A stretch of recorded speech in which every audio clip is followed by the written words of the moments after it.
Now, I know that you all have somewhere that you all would like to be going. If it's all the same, would you be terribly opposed to swinging by that memorial wall on the way?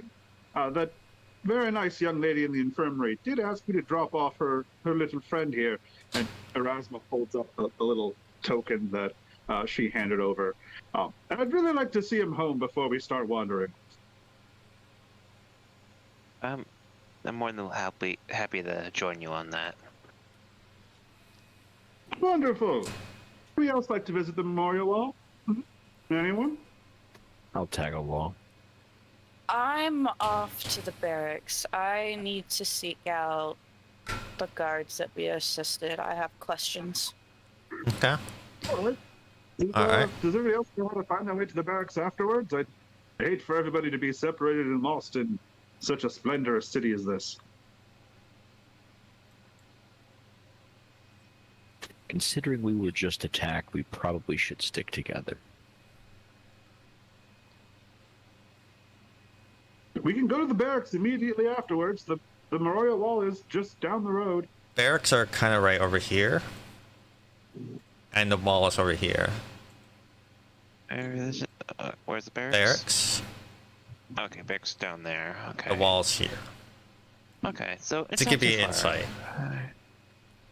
And like, where are we in? Like, well, Basically right here. He just came right out here. Okay. Specifically right here. Okay. So it would be more like, kind of like, you guys are kind of like right there. Would be the accurate kind of representation. Oh my god. I have flies landing on me and I'm getting irritated. I'm sorry.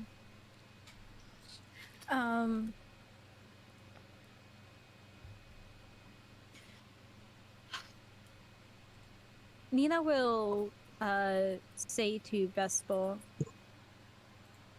I do believe it would be better if we stuck together. However, if you do choose to go to the barracks, I will come with you.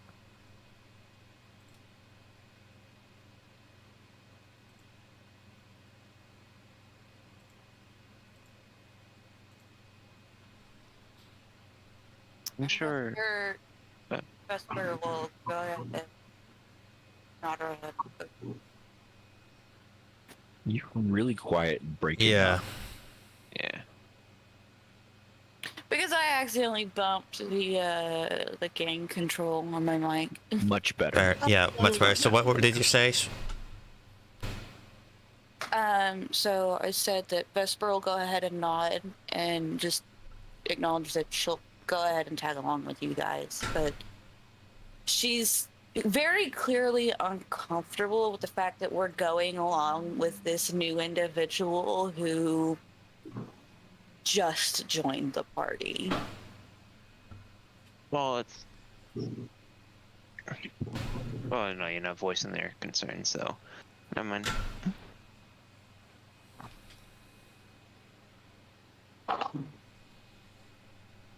Well, with that very legitimate but unspoken concern under wraps for the moment, Erasma was asked to drop off the little memorial token, so that's exactly what he's intending to do. You're a little muffled there, buddy. Oh, is that better?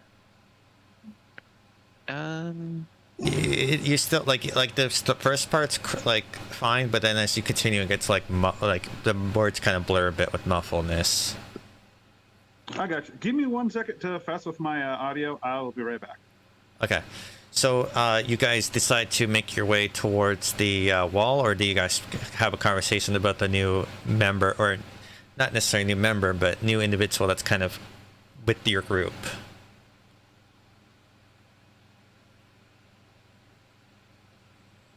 I think for me, probably Jacqueline would start making her way to the wall. Like, it's a discussion to be had, like, not in public. Okay.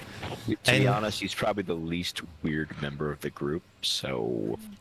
I will say, like, as you leave the infirmary, in which Ao and Dermot are still in there.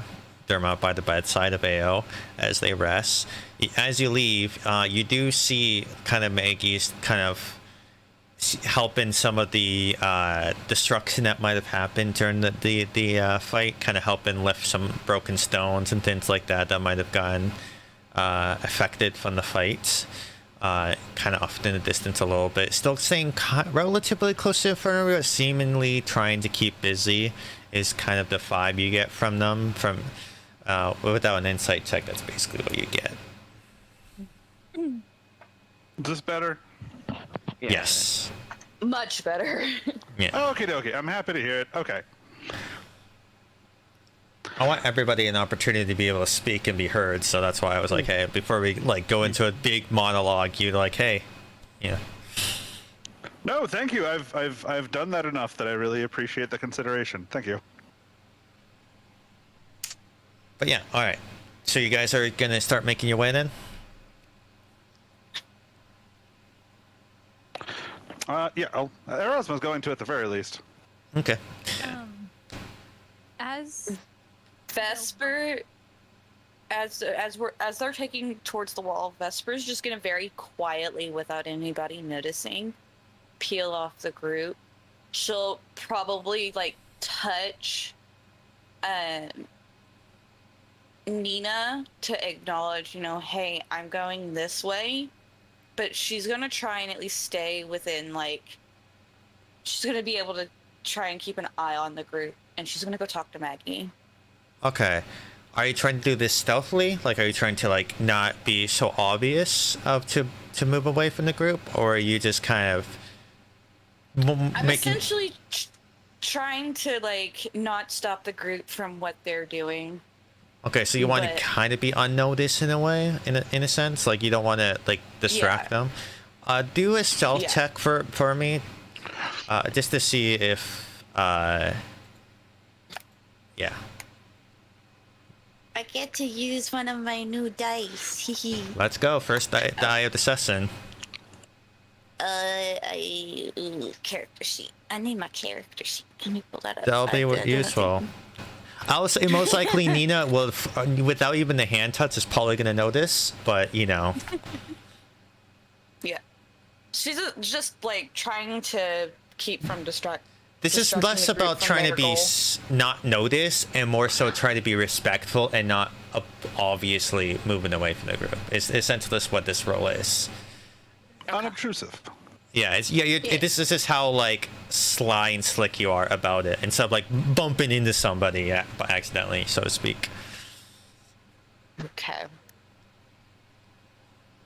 All right. So stealth, you said, right? Correct. For being so.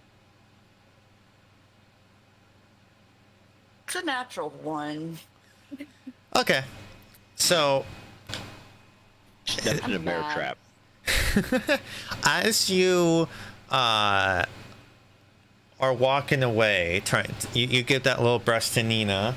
Roll a d10 for me real quick. Fuck. oh, great. Trip over a stone. D10. Ooh, it's stuck in the box. Come out of the box already. Holy crap. Yeah, get out of here. Come on. It will come out on its own time. Yeah, this coax it out. Nice, like gentle reminders, that's a affirmations. A 9. Mm-hmm. All right. So as you pull away from the group, your eyes are a little bit focused on Maggie, but also you want to you're still suspicious of the antler individual that you just can't quite understand who they are and what they're all about. And in doing so, you end up accidentally bumping into two individuals, what appears to be a drow guard as well as an ogre, wearing armor of similar design, but obviously a little bit more robust to fit the form. And and a moment before you bump into them, you hear them kind of bickering a little bit. Yeah, I heard the next assignment is asking us to be go to Petraria's rice. That's just ridiculous that they would want us to do that, especially after this attack. And oof, and you bump into the ogre. And she's just gonna very quietly just be like, "I'm sorry, I didn't mean to run into you. I'm just going to go talk to my friend over there," and just kind of try to quietly, like, even though she ran into this person, she's still trying to be quiet and respectful as she walks away. Okay. So you're trying to persuade them to just let you be, like, I'm sorry, like, essentially. Mm-hmm. The drow is going to grab your arm before you can fully leave. You don't look quite familiar. What is your business at this outpost? I'm a newcomer into town. I am an adventurer on a mission. Can I please just go talk to my friend? I really just... They're... just really doesn't... What? How aware would Nina be of this? Like, okay, You- Nina's like kind of aware that Vesper. Okay, so to give you a perspective, I would say like the group is kind of like over here at this point, and you have kind of wandered here, in a sense, like roughly. Not this. The distance is not 1 for 1, but that's kind of how it is. I'll say, Nina, you probably were already in the back. You're probably one of the last to leave. Yeah. Ursma would be pretty much in front, and then Jacqueline said that they were going, and then it would be. So this is kind of the march in order. Yeah. I would say you, with your keen ears, you would be picking up this conversation. Okay. Now your focus is not fully on the conversation, but you'd hear bits and pieces, and you'd hear, Vesper talking and which sounds like individuals talking to Vesper and whatnot. But that would be what you pick up with your passive. Yeah, I understand you might be new here, but we just went after attack, so forgive me to being wanting to be a bit more thorough with figuring out, all those who are present in this outpost. Can you give me who sent you? A little information of of your mission entails something to understand why you're here, especially at this troubling time. She's gonna pull the pendant out of her shirt and just hold it up. You can just pull out the pendant. Okay. And just hold it up. That's a fine piece of jewelry, but I don't understand.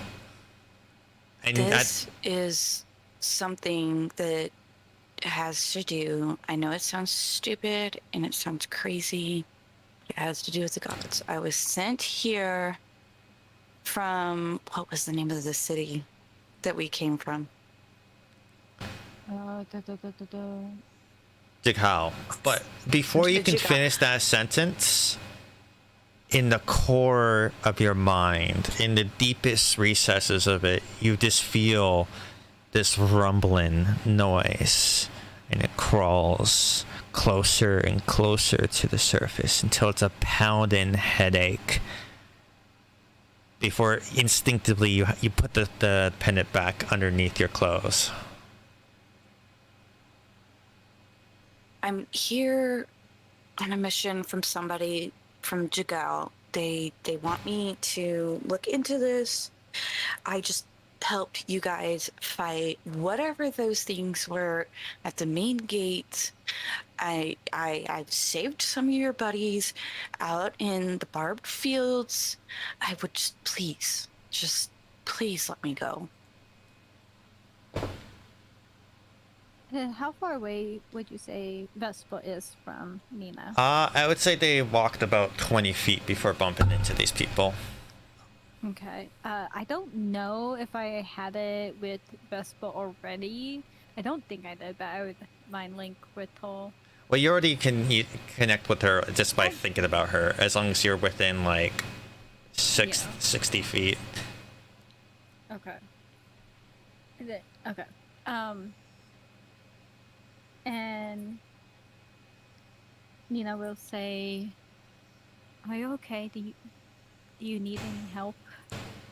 What's going on?" I'm fine. They're just being thorough and making sure that I'm not one of the people that caused the attack.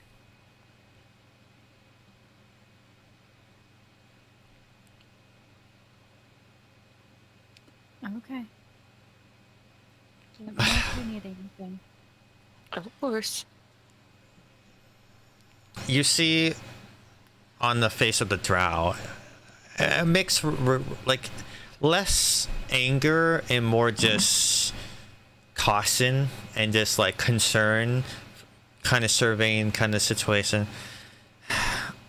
I'm gonna have to have you report to the captain to just make sure that everything is allowed. So make your way to the barracks as soon as possible, please. And they step out of the way and let you kind of continue your path. And you can tell they're keeping an eye on you. They're not necessarily suspicious of you, but they're definitely not casual about you being in the outpost freely. She'll just politely bow her head and beeline for Maggie again. Okay, like Maggie's like only like 10 feet from there. And you just see them like kind of like clearing out a little bit of, it looks like part of a wall kind of crumbled down. You can see some like black powder-esque maybe remnants of maybe an explosion that might have happened, or maybe just like a really well blast of magic. It's hard to kind of discern the damage from glance, but you just see them kind of clearing out rubble and whatnot, and they seem pretty focused on what they're doing. But every so often their eyes dart back to the infirmary, and in one of those darts they see you approaching, and they kind of just give you a nod and keep going, clearing out the rubble.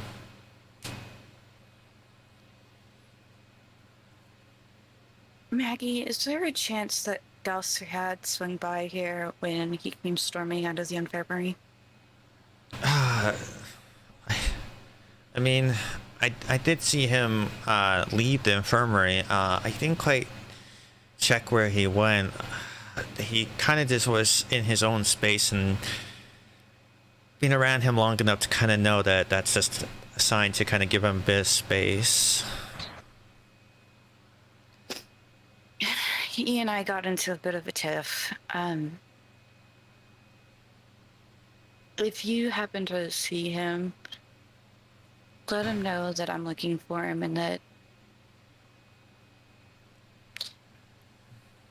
just let him know I'm looking for him, please.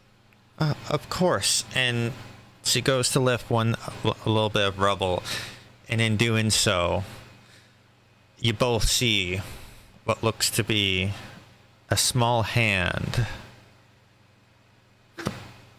come from the rubble. And as soon as Maggie spots it, you just see her face go white, and she collapses, just on her knees.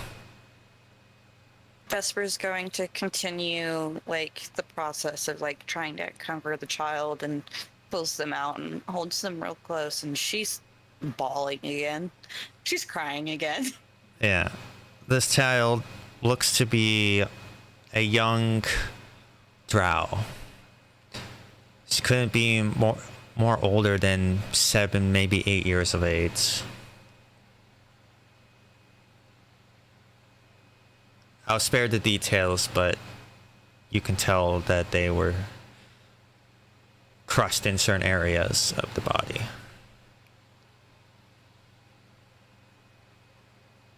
Is Vesper aware that there's no saving this child? Roll a medicine check to see if you can discern the injuries, if they are beyond the realm of potential life saving or not. 16. 16. You have a bit of familiarity with the anatomy of somebody of similar humanoid shape, and you can tell that there's too many bones broken, too much blood loss, you can discern that they might have been dead for at least a good while, where the chance of life has faded. And I'm gonna as look around and see if there is any people who like look like they're frantically looking for a child, possibly, or she's just kind of standing there looking around to try and figure out, who this child belongs to, but at the same time, she's also got the 1,000-mile stare. you can see, as you are holding the child, a bunch of people do begin to rush towards you. Mostly looks like guards and stuff that were also helping pull the rebel. And in that moment, you do hear a shriek, a blood-curdling shriek from a woman. She's going to have a death grip on this child. She is not going to let anybody take this child from her until the woman who shrieked gets to her. And then she's going to give up the child. Okay. A woman doesn't approach you.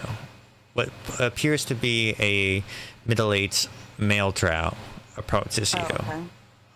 Oh, okay. You see behind them is the woman, kind of in a state of sorrow, and the drow gives you a look, and it's a look that you've seen this look from your parents before, and you can tell that when they give you this look, you feel the push to give them the child.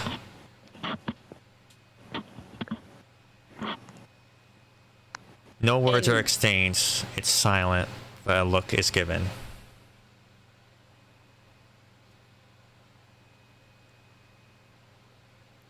Tears are just streaming down Vesper's face during this exchange. He just gives you a nod and slowly, brings the child to the mother, and they kind of just hold each other and the child.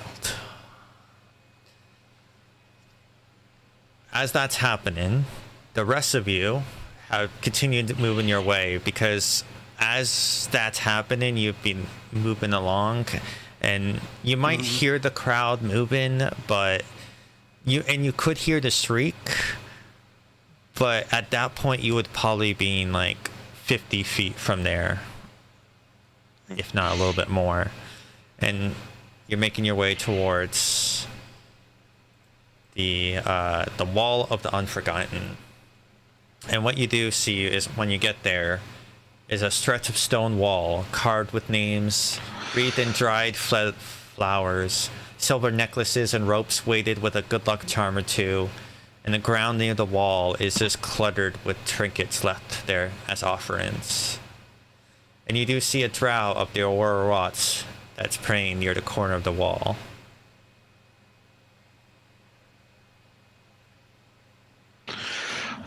Now, we were, if I remember, just asked basically to take it there and leave it. Were we given a name to leave it with, or just to place it? You were told that they wish they could go themselves to place the offering at the wall, but they are they were incapacitated, as they were heavily injured. Right. Okay. While we're walking over, Erasma is going to be fiddling with a set of odd tools. They look like they're made of hardwood. There's a whole bunch of little tiny hammers and tweezers and screwdrivers. It's hard to describe that as anything else. And he's doing just some very gentle tinkering with the device. By the time that they arrive, it is glowing with a very soft, gentle light. And he's going to kneel down and very reverently place it down with the other items, neither aiming to place it in a spot of particular significance, but neither burying it among the other things, just finding a nice place that feels like it belongs.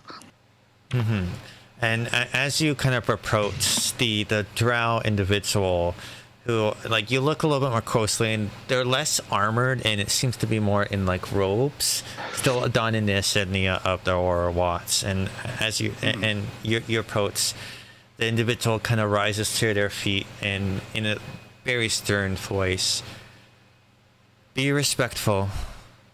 They've earned their rest, and they deserve to have that rest honored." Erasma looks a little surprised to be addressed, because he had been just planning on slipping in, putting it down, and taking off. But he recovers relatively quickly, nods his antlered head, and offers up simply, "Don't worry. I had no intention of being anything less than perfectly respectful. I was sent here to leave this on behalf of one of the wounded. She would have brought it herself, but she is in no condition to do so just now." And he shares that, he says, as he sets down the little token. You see the expression soften a bit, and it's a recent practice by the younger members of the Aurora Watts. When they're not sure of living long enough to make friends that will hold a memorial for them, they arrange a keepsake of theirs placed up by the wall in their honor. And then he kind of shows a spot for the carbon that you've received, and kind of. That's just where Erasma puts it. At hearing that it's essentially going to serve as like a gravestone for somebody, Erasma does like pause, and the antlers dip as he takes a second look at the little object, and then he kneels as reverently as he can and sets it carefully in the spot indicated. And afterwards, he goes back to praying, and he kind of gives a gesture for all of you if you want to take a moment of silence with them as they do their prayer. Erasma, at the very least, does so. He adopts a praying posture and goes completely still. Okay. Do the other of you also stay and give a moment of silence? Yeah, Jacqueline would, because I mean, he works with the god of basically the afterlife and death and stuff, so might as well.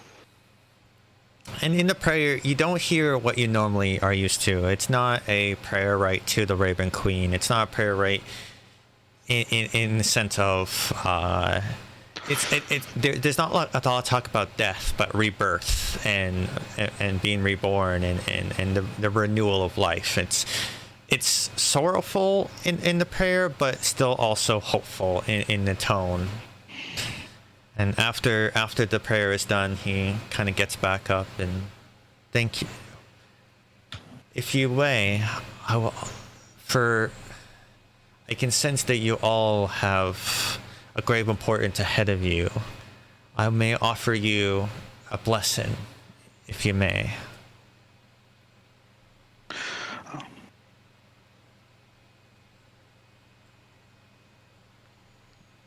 Jacqueline will nod, okay. The great wooden figure will lift its head as the prayer ends and the offer is made, and bow his head again as the offer of a blessing is made. You see the drow walk towards each of you and touches up his forehead, and then touches each of your foreheads, and a silvery light manifests on each of your foreheads, and each of you have been given a mote of possibility. And what that is anytime you fail a save and throw, miss an attack roll, you can use your reaction to re-roll that d20, and you have to use the new roll. That is actually really useful. And then he goes back to his prayers and making sure the wall is attended to. Is this a one-time thing, or? It's a one-time use reaction, and it does go away after 24 hours. Okay, so one-time reroll. Yes. But it does give you a reroll. Erasma hauls himself back to his feet and steps back to leave the man to his prayers, glances at the others, and then gestures towards away from the wall, back the way they came. In the direction of the barracks, without saying anything else to disturb the peace of the praying. And while they're doing that, Vesper, after giving the child back, and you see Maggie kind of get back, and they seem to just go back to the infirmary. What do you do?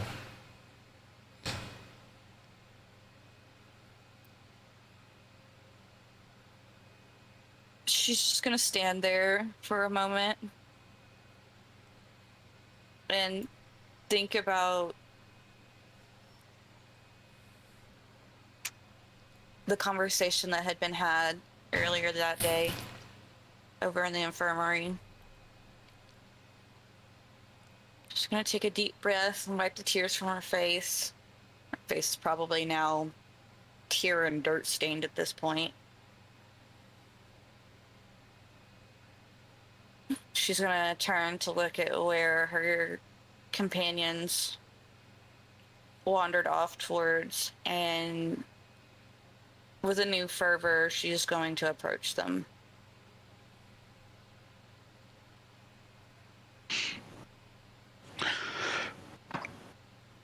As she comes back towards everybody else, Erasmus started to sort of like lead the way away from the memorial wall, so as not to disturb everybody else. When he asks if they had anywhere else they wanted to go before everybody reported to the barracks as they had been directed, which is probably where everybody else finds them.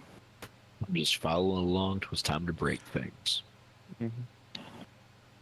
A fine philosophy. Probably do something after we give our statement, I guess, to I hate myself. Captain. You were here in your head from Nina. Who's you? Yeah, who's hearing who? Vesper? No, Twindy. I can't remember his name off. Erasma? Yeah, Erasma. Sorry. Oh, it's down in chat. But you were here in your head from Nina. I wish to visit a temple at some point. It can be after the barracks. Okay. The wooden figure straightens up, looking very surprised to hear something without hearing it.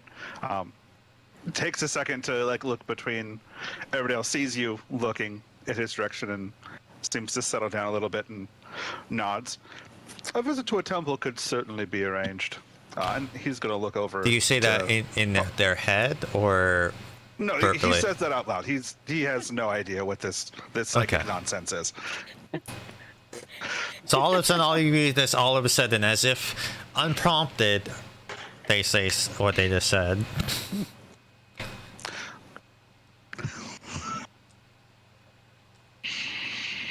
And so you make your way towards the barracks, and you get a sense as you look around that the entire outpost, all the buildings are quite literally in a constant state of reconstruction.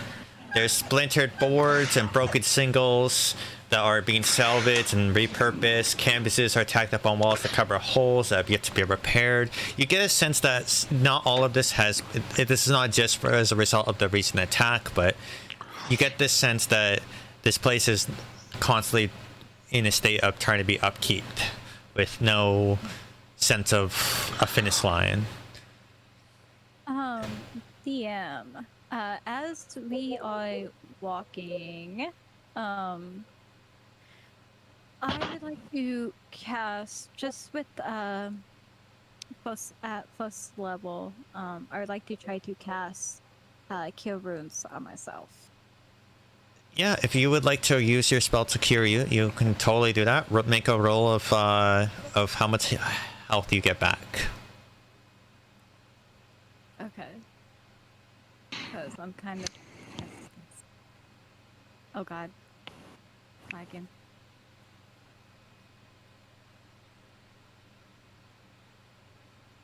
Oh my god, it's so slow. 8.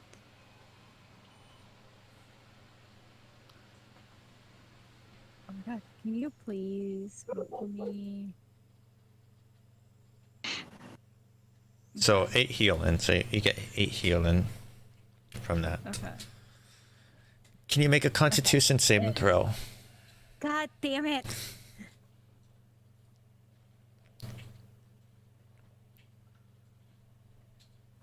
Okay, that's good. So as you channel your healing magic, and you press press it against, say, your chest or wherever you place it to heal, for a split second you see the soft silvery light that is symbolic towards your magic for healing go darker and more wispy shadows as you feel a stingy pain as for a brief second you feel more hurt, but it fades pretty quickly and you're able to heal fully. Huh. Okay.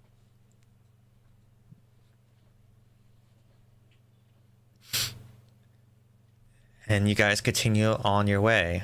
Do you go? Do you try to split through the alley, or do you go through the streets to make it to the barracks? I don't think we're really looking for trouble right now. So I think the streets, especially because if there's just an attack and there's damage, we could be walking through rubble or something. Mm-hmm. I think the streets are fine. Okay. I know Vesper just moved back over to rejoin us. Does she say anything when she comes back over, or is she just still super dead silent after what she just saw? Vesper? The best way to explain, and I'm sure you guys can gauge this off of her, she's in that stage of stoic rage of, she wants to fix what's wrong. So she's not going to say a word. She has one goal to focus on at the moment, and so she's going to go along with her companions, but in her perspective, y'all are slowing her down. Do you try and mask any of this, or is it plain as day on you? She is going to try and mask it, but I can already, I would assume, since she's my character, I know that it wouldn't be perfectly masked, but she's not very blatantly oh my god, you guys are slowing me down. Okay.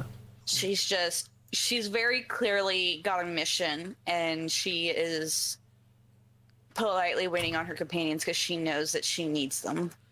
In this moment, I do want everyone else just to do a quick insight roll, just to see if they could pick up on the subtlety. Since they're not full on masking it. It's not a competitive role. This is just to see if you guys in this moment can pick it up. It's less about your passives and just because you're going to get some of this information. It's just how much you can fully understand is why I'm making you this roll. Yeah. No. So we got 12, 3, 12, and Threndy. What's Charisma's? 15. I'll say, for the sake of this, because you weren't trying to mask it super well, everybody can kind of pick up heavily on this besides Jacqueline. Jacqueline, you can see a bit of it, but you can't fully grasp the understanding behind it in this moment. Yeah, that makes sense. Mm-hmm. Oi. You guys can regret nothing. Yeah, you guys can react how you want with that information, but if that is all, you do make your way through the streets. Erasmus does pause for a moment when he catches that expression. He lifts a hand, for a moment he's thinking about putting it on her shoulder, and then very clearly thinks better of it, and his hand just sort of hangs awkwardly for a second, and then he just drops it and gives her a sort of solemn nod and tries to sort of brush her over. To the barracks then, and turns and starts going, so he doesn't have to feel bad for holding up her fury any longer. So what's the marching order then? What is the order of you guys walking down the street? And you guys can kind of be side by side. It's wide enough you can be side by side. But like, what's the marching order? Who's kind of in front, leading the pack? Anybody riding? I would assume that Vesper, because she is so like driven to try and fix things, she's gonna be like in the front. She's gonna be like, no, I have a goal. I have somewhere to go. I need to do this. Okay, then Urisma after, I'm assuming? Yes, that is totally fine by him. Okay. I think Nina would be riding the back, like just keeping an eye on everyone, and like she's able to watch her back pretty well, so. Do you want to ride? Do you want to walk or do you want to ride?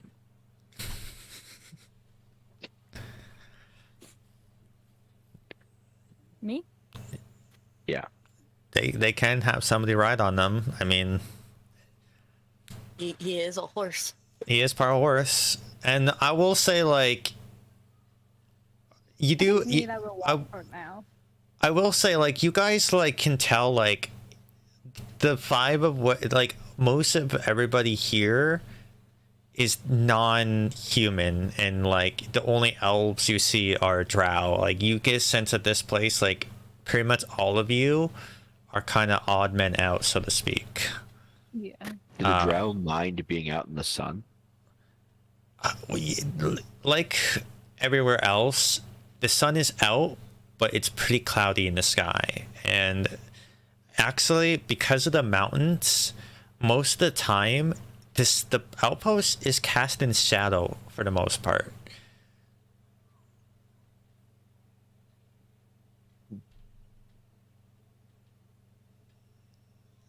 And this is something you picked up on during your travels in the wastelands, is that the sun rarely peeks through the clouds, and when it does, it lasts for moments at best.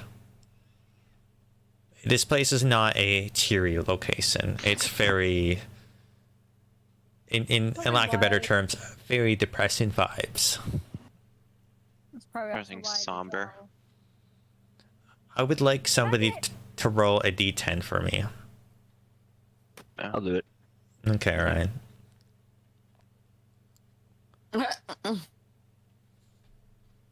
I hit enter when you said it, sorry. Yeah, he beat me to it. We'll take his 4. Are you sure? Yeah, don't know what it means, so he got the roll off first. Okay, fair enough. Pretty As quick you on walk the draw. across the streets, you hear a bit of commotion as you see another Aurora Watch soldier kind of in between what looks like to be two citizens in calmer clothes. One looking to be half orcish, the other one looking to be potentially, could be a hobgoblin. If you've seen any hobgoblins, you can kind of get that vibe of what they look like. And they seem to be in mid argument, but also like sobbing as they argue. And you see like the soldier kind of trying to both calm them down and also keep them from potentially fighting each other. And you continue your way past that site as you make your way towards the barracks. And like I said, not our problem. Yeah, this is just merely coming across sites as you walk. And like I said before, most of the buildings are in a constant state of reconstruction, in need of repair, is in better words. But as you approach the barracks, it's filled with sounds of chatter, voices of sounding orders, clanging of metal. Armored Aurora Watch soldiers go about their business, performing drills and sharpening their weapons. And the barracks, it seems to be divided in a few sections. You see a training area, what looks to be like a sleeping quarters, as well as a mess hall for them, and then in one spot you see the war room, and that's where you are escorted to in the war room. And what you see in the war room is pretty small and not much furnished, but you can see is a table at the center, a circular table at the center, what looks to be covered in maps of Bazazan, and it looks like there's barricade designs, as well as it looks like some notes that may be mentioning of certain creatures, of potentially where, you know, they might come from. And I'll say, Nina, you're the one who gets the most information about that, and you can see them talk about the demons and talk about like potentially like loose points of spawn points that could happen within the outposts. And you know, you also notice a underscored, like italicized, you know, betrayer's rise, need more guards, underline. The rest of you just kind of notice sparsely these kind of details. And you see Farron, the drow that you saw battle with you guys, and they were teleporting, spawning a shadowy figure themselves, and doing very badass shit during that battle. If you don't remember, and you see when they see you, you see a warmth and a gentle concern on their face. Fellow warriors, welcome. I hope you are finding Baza-san. Welcome him at best it can be. All things considered, I would certainly call it welcoming. Maybe not cheerful. Non-committally.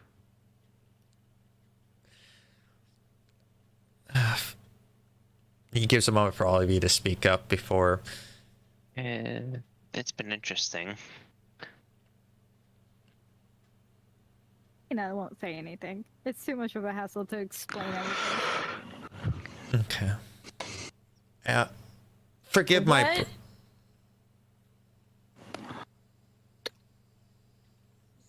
Vesper speaks. I apologize. Yes. I apologize to be so blunt. But what is it that has led to things being so... She's gonna look over her shoulder like she's looking outside, even though, you know, she can't see outside. Dangerous around here. He kind of lets out a soft chuckle, and it, not in a insultive way, but like not realizing how it coming out, because it seems so normalized to them. Kind of laugh. Well, Bazazan has never been a place of safety and comfort. It's one of the landmarks of a great battles of the Calamity. It's not a place that was ever seen as a place of hope. Dangers lurk on all the things. You've seen those pits outside. They were designed to sacrifice us, the cattle, to the betrayer gods. We've hold the line to stop potentially an invasion of vile creatures from coming across Sorhas the best we can. Though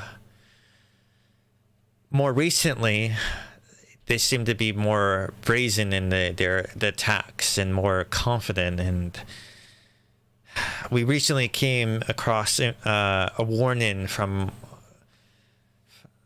that there potentially was a threat looming over, and we've been trying our best to keep posted and more concentrated along the gates. But this attack, they came in from within, which is why the damage happened so as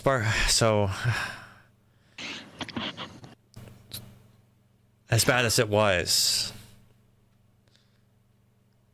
From within, you say? I mean, then he points on the map to Betrayer's Rise, which is up here.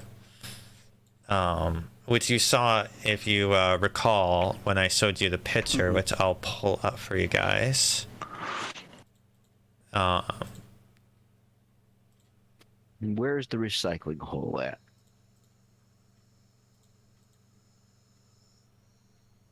Where is the... There was at some point there was a hole they were throwing like demon corpses into to sacrifice. Yeah. There's the picture. Okay. So that's Betrayal Rise in the far distance. So that's what they're referring to. The sacrificial engines. There's one. The one you saw was this one. Oh, there's multiple ones. And there's another one over there. Yeah, we actually walked straight past one. Yeah. Twice. Oh, I'd think that sacrificing demons to dark gods would have consequences. Well, they're not sacrificing the demons. They're using it as a disposal, essentially, to like minimize casualties as best as they can. Is what you were able to glean through a history check. It used to be a sacrificial altar. Now we just cut our food on it. Same deal. Yeah, no, it's basically a garbage disposal. Yeah. I will say that recently there has been a few people coming into this outpost investigating things. There was an expedition from, I believe they're called the Cobalt Soul, in Betrayer's Rise. Sorry, was that Cobalt Soul? Cobalt, or like blue, or like kobold, like the kobolds, like little lip reptile guys? Cobalt as in blue. The Cobalt Soul came in here? What? How the fuck? What? I did not type in chat. Oh, because I have you selected. That's on me. Okay, I was so confused. Yes, I can pretend to be any of you at any time. I can send discourse in the chat. But yeah, no, yes, there was. Well, that's worrying. There was. Apparently, they wanted to research some battles of the Calamity. At least that was what was told from the individual that came through. Quick question: Vesper's only knowledge of the Cobalt Soul from Panella? No, she would be aware of the Cobalt Soul because Cobalt Soul is all over Exandria. But aren't they? If I remember correctly, isn't their second largest?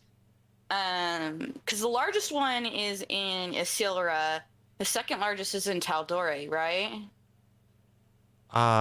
Perhaps. I would have to double check that. The only reason why is because isn't the Cobalt Soul not? They're not necessarily secretive, but they're not like they don't broadcast it too hard. No, so but they're not unknown. Like they're not a. Never heard of them. So the Cobalt Soul, the quick way to explain what the Cobalt Soul is they are an order that is publicly dedicated to the search and research. They're kind of like Men in Black in the sense that they're there to. No, they're dedicated to the search for preservation of knowledge and making it as accessible to the public as possible. Okay, but what's the other organization I'm thinking of? I don't know, but either way, the Cobalt Soul, the name might ring a bell or two from some of you. But yeah, you know that they are knowledge seekers, and there's libraries exist in various parts of the world of Exandria. That's the information I would say everybody would be privy to. Vesper would probably be the only one that would know more about the Cobalt Soul. Okay, so they were born in Wildbound just after the Calamity. Mm-hmm. I knew that much. They're based. They're to balance out the service assembly. Mm-hmm. They've developed a relationship with the Revelry. Blah blah blah. Yeah, but anyways, Varen makes note of the Cobalt Soul people have come through to research the battles, is what they glean.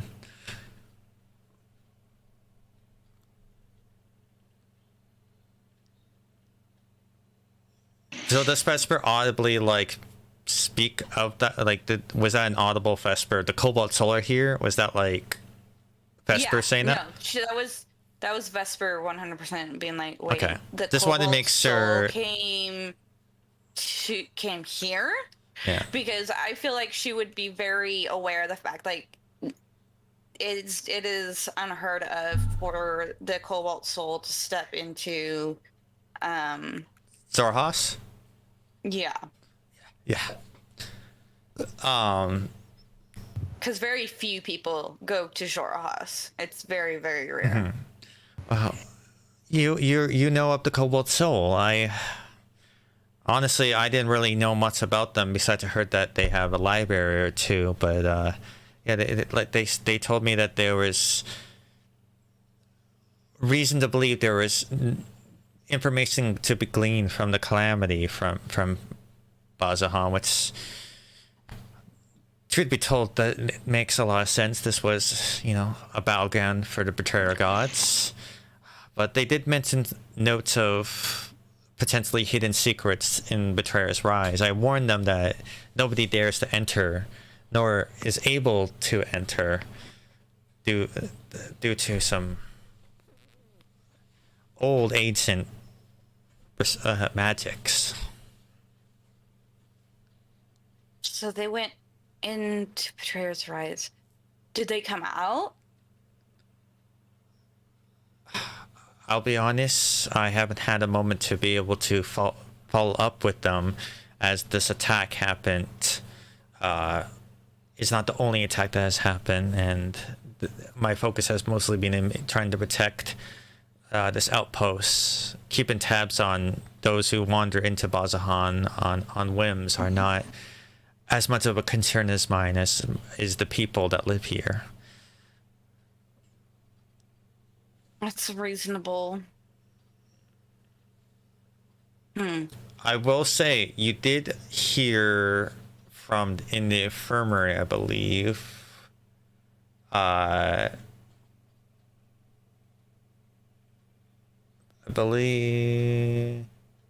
think it was the nurse or the healer. Yeah, the nurse said that there. information. No, never mind. Never mind. It was something else. They did not mention about. I'm just double checking here.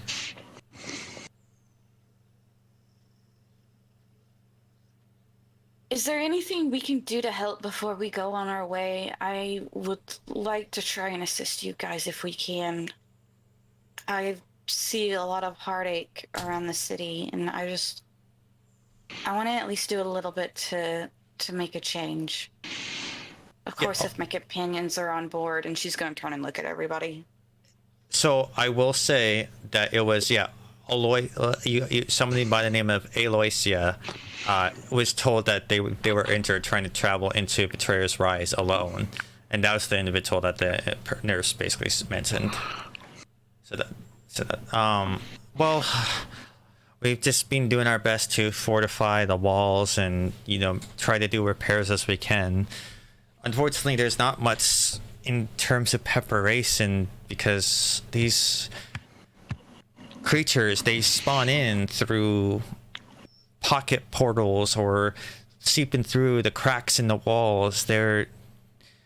It's not like a normal army coming through.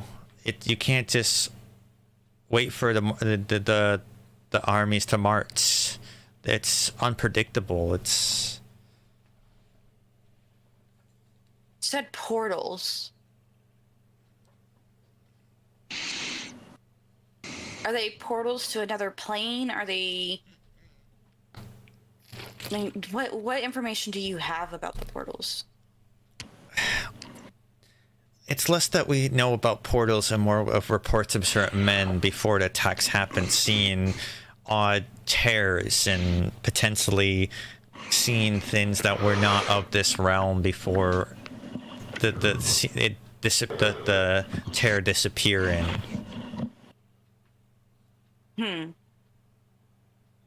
Would Nina be familiar with any type of demons that could come in like that, or know anything about a religion that has portals like that? Very involved. You and anybody proficient in religion can make a roll right now. Not I. Man, I I'm gonna wish. set, like, oh god, wait, I don't know. Okay. Okay. You do know that there are stories of fiends and demons coming through from portals from the abyss as the most common knowledge, though portals to other realms you know are not an easy feat nor a common occurrence, or else the world would be overrun with such vile things. And you were specifically trying to figure out about like if there was a specific religion. What specific information were you trying to glean of portals specifically? Just like so like they described it, like you said, like it almost like grips a portal. Sorry. Tears. He described it as tear, like tears into like what looks to be of another world, or at least doesn't look like it belongs in like this world. It's kind of the information.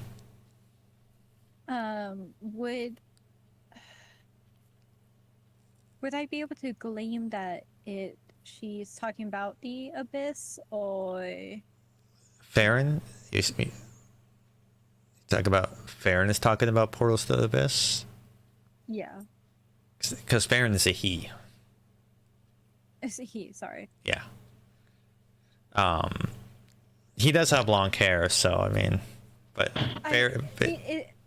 I'm just dumb. So, yeah, I think I described them previously. I didn't describe them in this moment more in detail, but yeah, they are what looks to be a male drow of relative age, not young, not old, kind of, in between age, with long hair.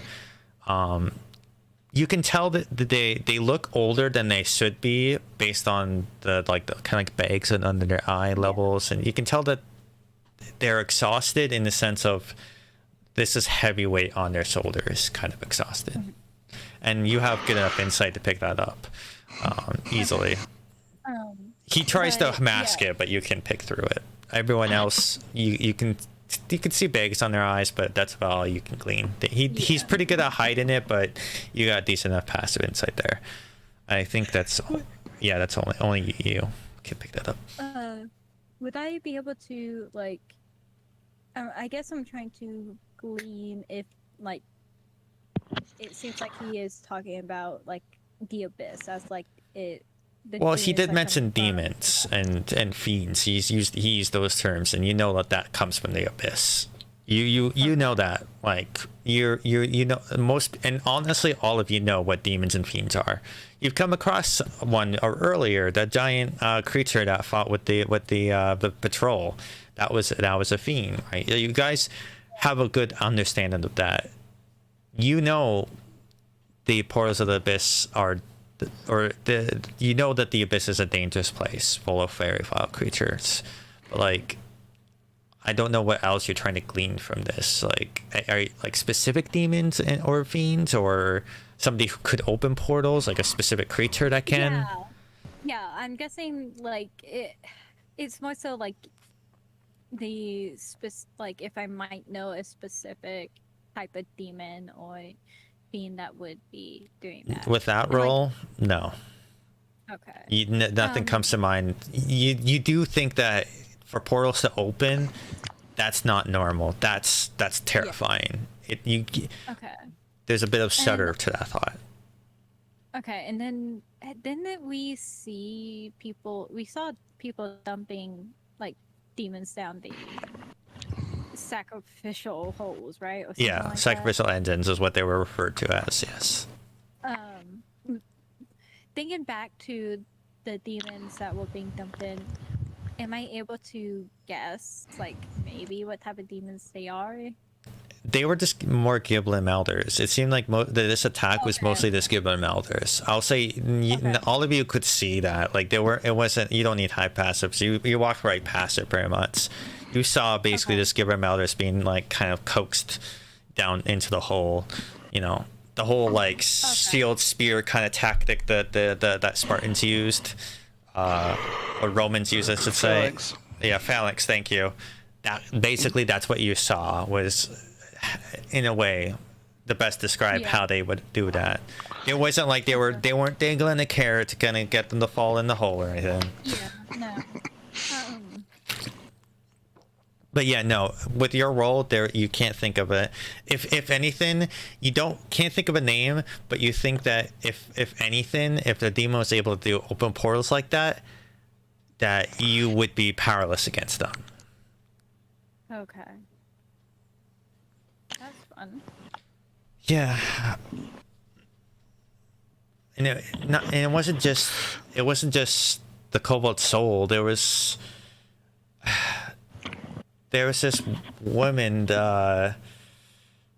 Eloisia, I believe was her name. She she tried to bribe some of the soldiers and to trying to protect her, as she claimed to wanted to find this ancient holy site in Betrayer's Rise, but my men cannot be bribed so easily. Last I heard, he tried to go into Betrayer's Rise alone. I don't know much more past that, but only fools go into the Betrayer's Rise unprepared. Most likely she probably died. How long before the attack was that? Days? Like most of the people coming in has only been more recently.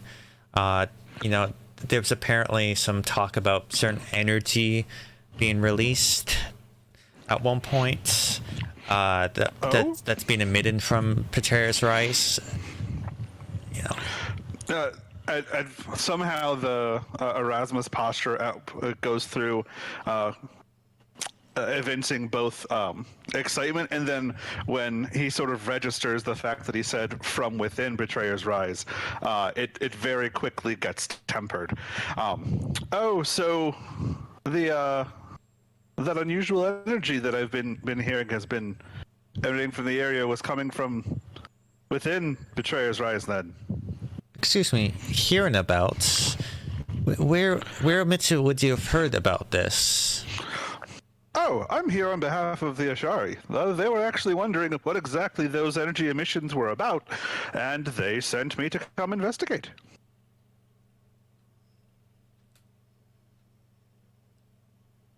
The Asari here investigating. This gets weirder and weirder. All the way from people from Tal'Dorei I had somebody all the way from Ankara, in Marquette come here recently too. Yes, Ankara. Yes. I'll spell it out for you guys. Don't mind my obsessiveness. But yeah. I don't. Yeah, anybody took notes on that energy emission, did they? We were not aware of any energy emission. We didn't see any energy emission. It was one of those things where some of our soldiers heard these more arcanic inclined individuals speak of. Our focus is on defense and protection. No, of course, as is only reasonable when responsible for the well-being of an entire city. I will say. Do you guys think that we should go in and maybe do some research of our own? She's looking to the party. I think we would need to prepare more before we go in. Yeah, the archaeologist Prolix from the Allegiance of Alcite, with the individual from Karel. He was assisting some of our arcanists, which were researching ways to seal the rifts within the Betrayer's Rise. I believe. I don't know. I had a sense about them. Something was a little off, and I heard earlier today they were looking by the crematorium. So you know, if you want to glean more information from them, you know, that's one place you could look. What a chipper and upbeat individual I'm sure they must be, with where they're spending their time. Oh well, not everything can be sunshine and roses, I suppose. Again, Vesper just looks at the new individual to the party and is just like, who even, like, it's very silently, just you can see it on her face. Who even is this dude? I'll say, Nina, you can pick up with your insight. You sense there's something trouble in them, but they're not speaking outwardly about it at the moment.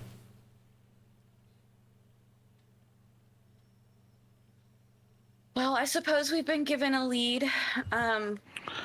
And I also feel that we should introduce ourselves. We are the bearers of 3 prayers.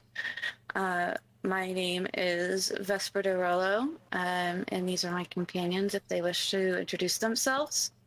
May I know your name in case I need to reach out to you again for any guidance? Yes. My name is Farron Thalis. I wanted to. Why did you hiccup on that? I'm sorry. No, like, I went to the pronunciations because I knew I had to make sure I didn't fuck this up for you, because I know how you are about a certain individual. So I just was like, I'm making sure I say it properly. Yes, Thalis. All right, it's good to know your name. And she's going to turn to her companions to give them a moment to introduce themselves if they wish. Yeah, Jacqueline. Can I speak with you alone for a moment? Lady Vesper, was it? I didn't say lady, but yes, you may. You're wearing. I might. You're wearing clothes that gives off like proper clothes, correct? Like. I mean, it's filthy, but yeah, she wears clothes of an aristocrat, yes. Okay. Hence why he said They're that. disheveled and filthy, but then she's still gonna be like, what? Yeah, but like there is a sense of like properness in your tone too. Like you speak like a lady too, right? Like you don't. Yeah. So, may I? Very well. And you guys can go to the mess hall if you like, and grab a meal or two. I'm sure you guys are hungry after such a battle. Nina will not leave Vesper alone. Or we'll be like pretty close. Like I'll go get some food. Bye. Okay. Jacqueline, because of her condition, is not gonna go to the mess hall, but there is a training hall. Yeah, probably go to the training hall. Okay. Where is Erisma doing? Well, so at the mention of the mess hall, Erasma sort of like notes the people getting excited about it, seems to consider things for a moment, then just abandons the idea entirely, and raises a hand. Aside from the mess hall, is there perhaps somewhere else that one could wait? I fucking knew it. Wait, can you what? Jesus. Can you restate what the question was? Oh, Ross was asking if there's anywhere besides the mess hall for somebody to wait. Well, I mean, there is the training area if you want to go, potentially, sharpen your skills a bit while you wait for your friend, or you could just wait outside. You're not going to be allowed in the sleeping quarters. That's for the men, the soldiers. I wouldn't expect to be let into your men's sleeping quarters in the first place. Well, I suppose the trading hall will suffice just fine. Do you have targets suitable for magical target practice, perhaps? Well, we would prefer if you went to the shooting range to use traditional bow and arrow. However, Well, I'm a little short on bowstrings, I'm afraid. well, we can provide you with a bow if you want to practice your marksmanship, but we don't practice magic in the training area. That's for our arcanists in this other area to deal with. He just sort of hangs his antlered head. I'll just wait outside. Okay. All And right. Erasmus just gonna go way outside, and whenever people actually come upon him, he's just We'll get sitting to there. we'll get to motionless. that. We'll get to that when we get there. Okay. All right. So, firstly, Vesper and Nina, because Nina's not leaving your side. Orion, you go to the mess hall, and then Jacqueline, you're going to the training area. All right.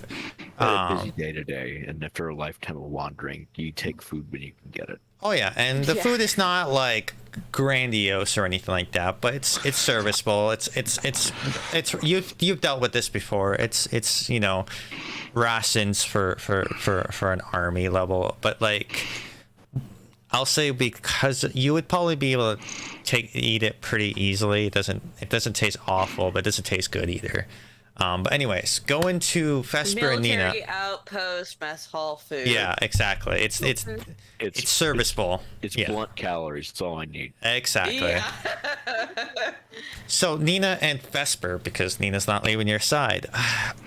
Forgive me, and I don't mean to invade your privacy too much, but you give off a similar aura to my brother. Do you happen to be a practitioner of a lost school art of magic? I'm not sure I understand the question. I mean, I have been recently learning magic. I acquainted myself with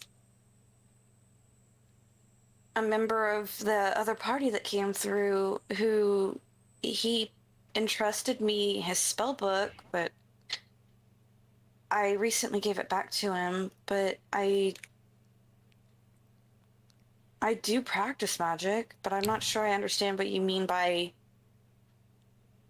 an old magic. Forgive me, I might have been mistaken then. It's just something about you reminds me of my brother a little bit. Forgive me.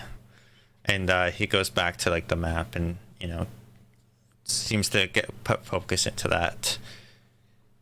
We'll go to Orion next. As you are eating with the soldiers, awkwardly trying to sit in the benches. Maybe Stand. I'm not trying to sit. Okay, fair enough. You're standing with there. You do hear a bit of gossip. A fucking horse. How does a horse sit? Well, they more like a kneel, but anyways, Orion, can you do a perception check for me? This is just to see how much of the gossip you can actually overhear in the matter of chatter. Okay, you hear everything. All right. So, you hear in conversations, different soldiers. One of them was talking about a tiefling by the name of Question, who apparently went to the gates of the Patera's Rise, but didn't decide to enter. And is apparently his name was Question. Yeah, his name was Question. Yeah, there's a tiefling by the name of Question, and they said that they seem to be a researcher and excited to share his research with others, and they're currently at the Ready Room, which you know as basically like the tavern / inn of this place.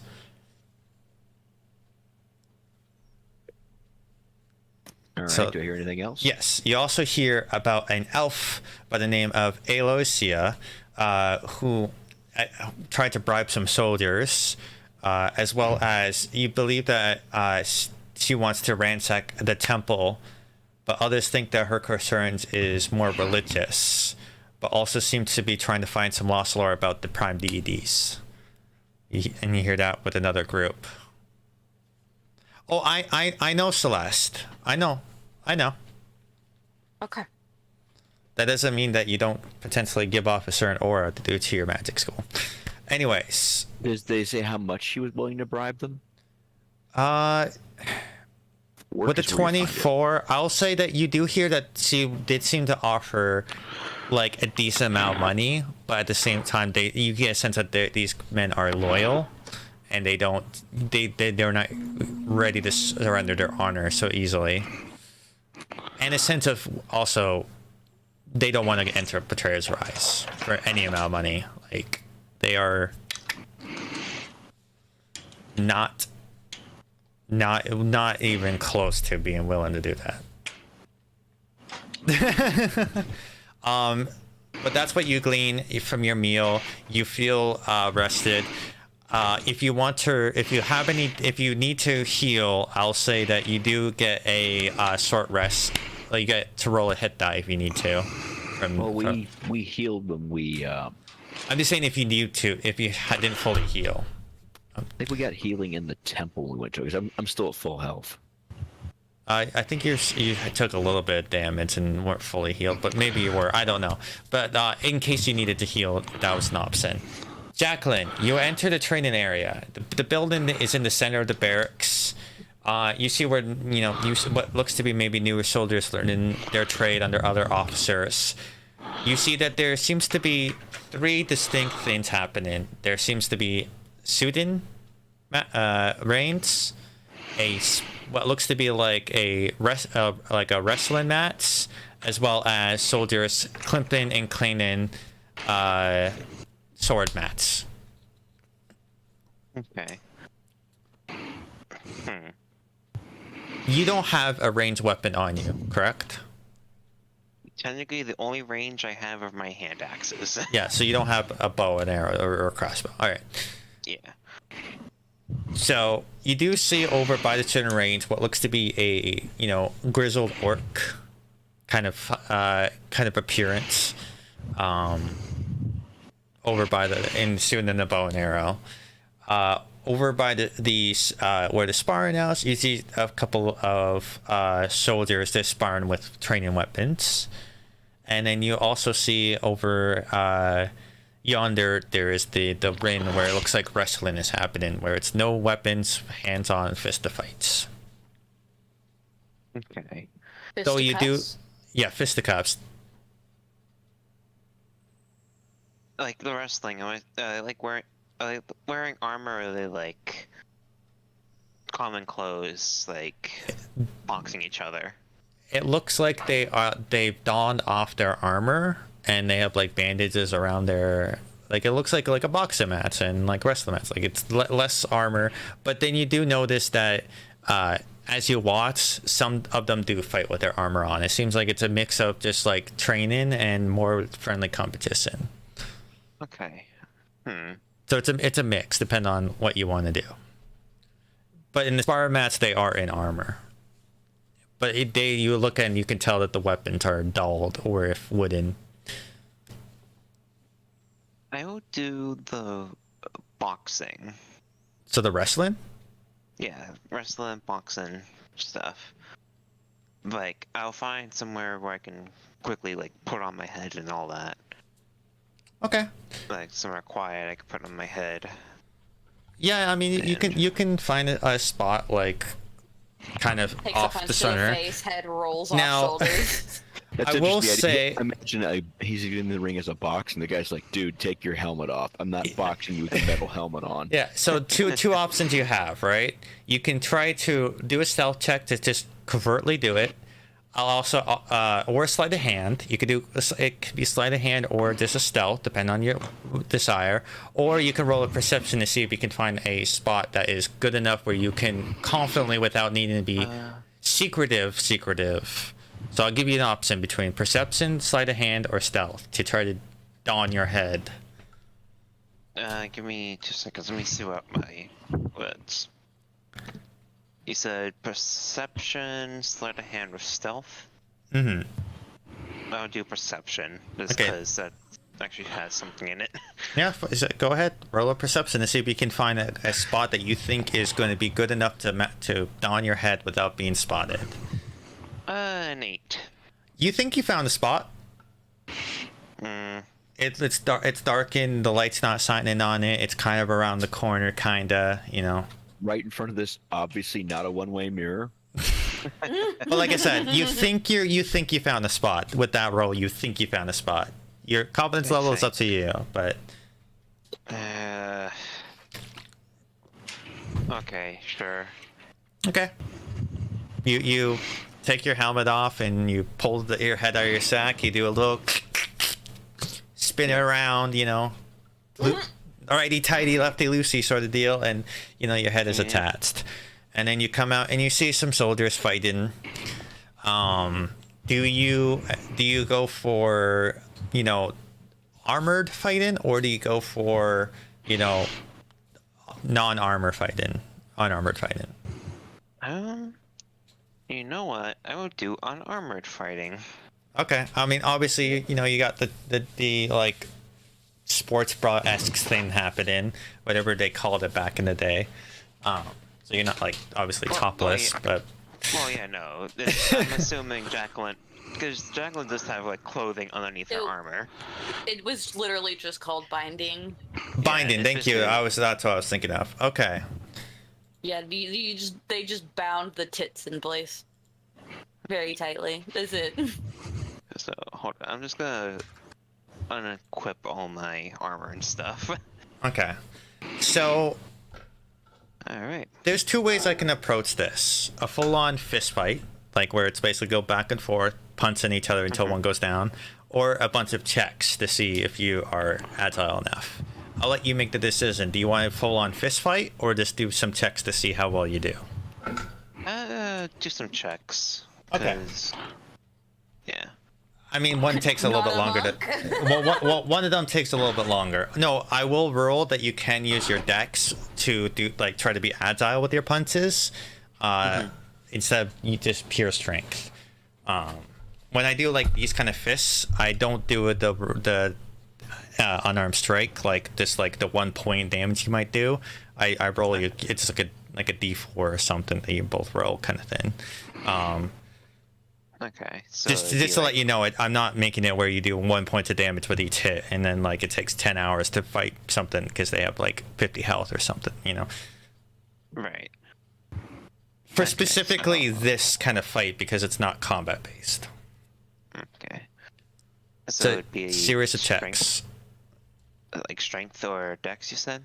Yeah, you would basically, if you want to do the fist fight, it would be a matter of basically you roll the equivalent of what your short sword is or your battle axe is basically to hit for the fist, and then you would roll a d4 and then add your dex modifier. Oh, so it's basically like Tavern Brawler have in Tavern Brawler without Tavern Brawler. It would use my plus for my battle axe to hit, plus a d20. Well, it's basically because it's using your whatever. Like if you had a non-magical weapon that doesn't give a bonus to attack, basically whatever that modifier is, which is basically your proficiency plus your dex modifier. So I think you have +3 dex, right?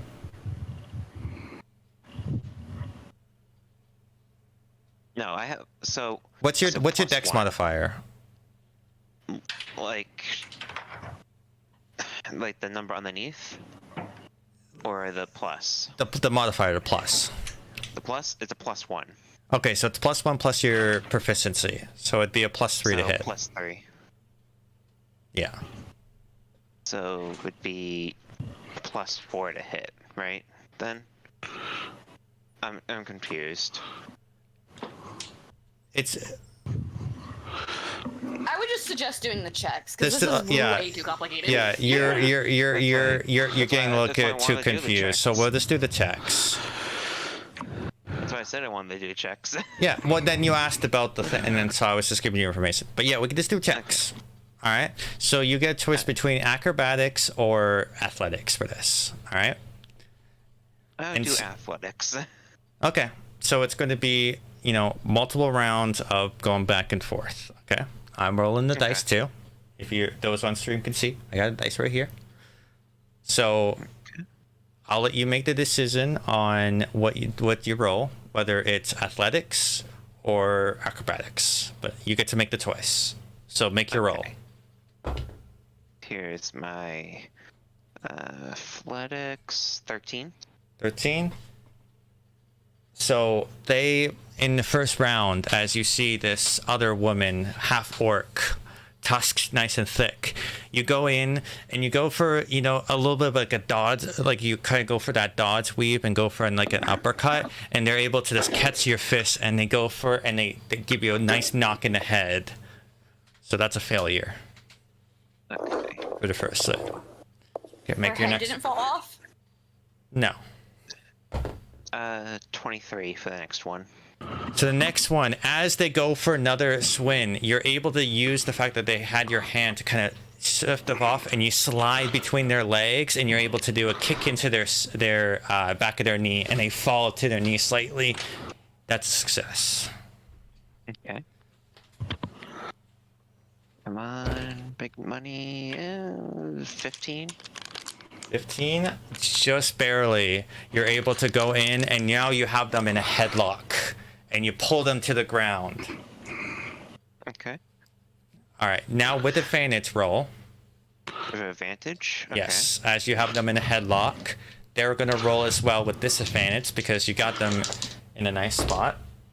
20. 20? Yeah. That evens out. Okay. So they're able to slightly get some room, and they almost have an escape. Make one more roll.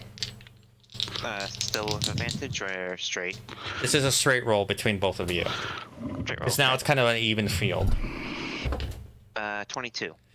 And just like that, as they go forward, you're able to just twist your body, and now you have your legs wrapped around them, and you have them in this headlock, and they try, but they go, and they tap out.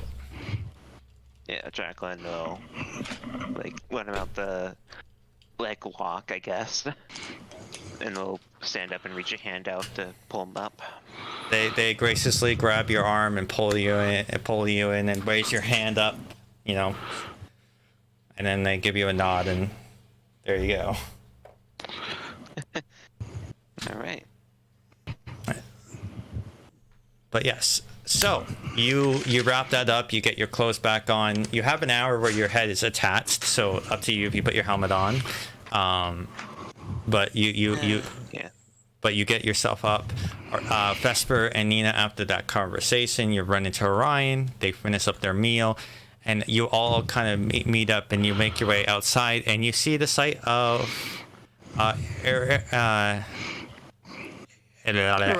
thank you. But actually, roll a d10 for me, Arisma. Okay, 1 second. Gonna pop back. And I got one of these little guys here for you.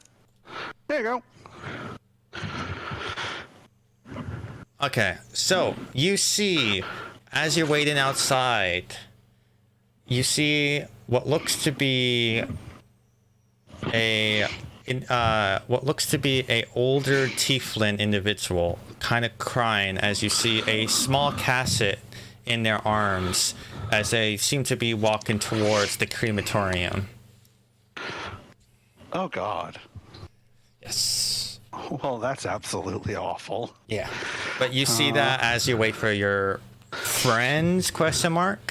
And soon after that site, acquaintances? Acquaintances. You do see the you see them come out. And what do they see when they come out? What do you look like? The Erasma is just completely motionless, sat still, head's not moving to track anything, just sitting, completely motionless, nothing going on.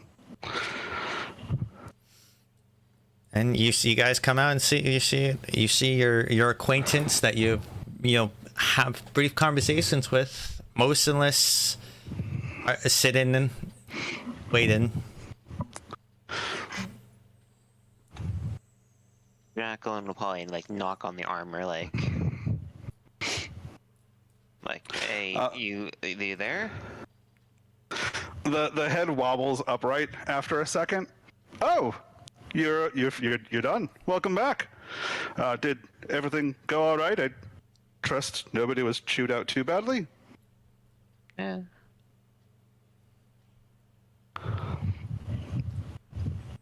Nobody seems to be more miserable than before.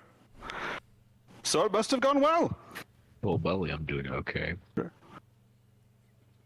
So it beat up. You said it was a half orc. Yeah, half orcish woman. Like it's an orcish woman. You can see they look maybe more half orc, but they looked orc enough where you could say that they could either be both or one. Well, either way, I beat someone up in wrestling. Consensually? Most wrestling is consensual. That's not true.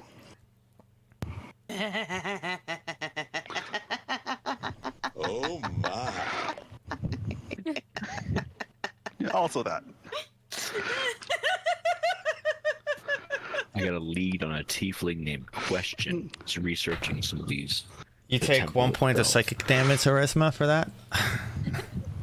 Oh. Supposedly at the Ready Room Tavern. So does that mean we have 3 leads then? Granted, one of them is inside the ruins, that Aloysia lady, but we have this Question person, and then the Arcanist who was assisting the local other Arcanist. I'm running out of words to use for other magicians in their research. His name has escaped me You already. guys are kind of over here. We can start at the ready room because I also need to seek out seek out an old friend, and I need to get my spellbook back. Yeah, I think it's best if we trace as many leads as we can here. So we got the crematorium. Yeah, which is up here. So to give you an idea of, this is the ready room, right? That's the tavern. Ready room. This is the temple that Nina would want to go to if they were looking for a temple. Okay. There's the crematorium here, and then obviously up here is to the Praetorius Rise. Correct me if I'm wrong, but I'm pretty sure we did the thing for the soldier, for the nurse. The nurse had something for us too. They did ask you if you were able to help assist that soldier, that they would be willing to potentially sell a scroll of greater restoration cheaper, or maybe for free, dependent. Oh yeah, I forgot about that. Yeah, so... Good thing you remembered, because I was going to remind you. Alright, so... Going over this... Vesper, you want to go to the tavern.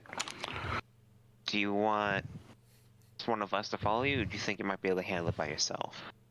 Well, we have a lead there anyways. 2 birds, 1 stone. Yeah, I can go to the tavern with her. Okay. Okay, so... Okay, finish your conversation, sorry. Yeah, I was gonna say, Nina, you want to go to the temple. Erasma, you seem to have more conversations with the soldier and the nurse, so if you want to get that, then I can head to the crematorium. Can you show me where the temple was again? I was zoomed in.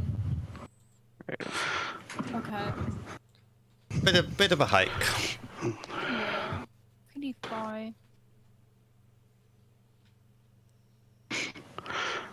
Well, I'm ashamed to admit it, but even at a discounted rate, I find it highly unlikely I will have the funds necessary to exchange for that scroll that you were interested in. Is it really wise for everybody to scatter about? I mean, we're all, at least 3 of you will be in the same area with the infirmary and the tavern. Yeah, and infirmary's right here, and the tavern's right here. Literally, you could literally say, we'll go to grab the scroll and then go to the tavern. You'd be going this path, basically back through where you came from, instead of going, like, from this street, basically, to the tavern. You'd be doing this street. They're all relatively close, so it's up to you if you guys want to, you know, split up or go to the Or if anything, Well, in all fairness, Vesper does want to have a private conversation with Galstriad. So she probably honestly would wander off on her own to the tavern.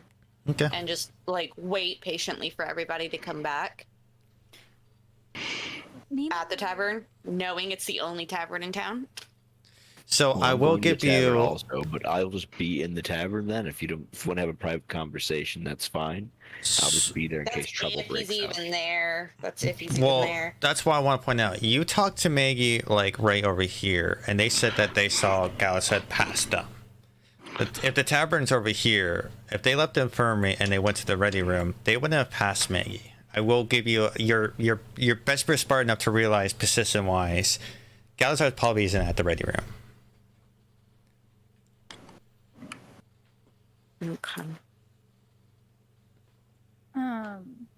Just to give this so that you'd be able to figure that out with the where everything is, looking at the map that you were given by, or even if you looked at the map that was on the war table, you would be able to figure out stuff. So I need to know where everyone's going. So one at a time, tell me where you're going. I'm going to the ready room. Okay.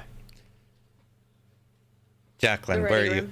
The ready room. Okay, so Vesper, yeah. Orion, ready room. I'm happy to go to the ready room. Okay, you're all going to the ready room. Because you can go to the farmer whenever, true, right? Jacqueline, where are you going? Yeah. I think, Shy, you were trying to say something. Real quick. I'm... Okay. Okay.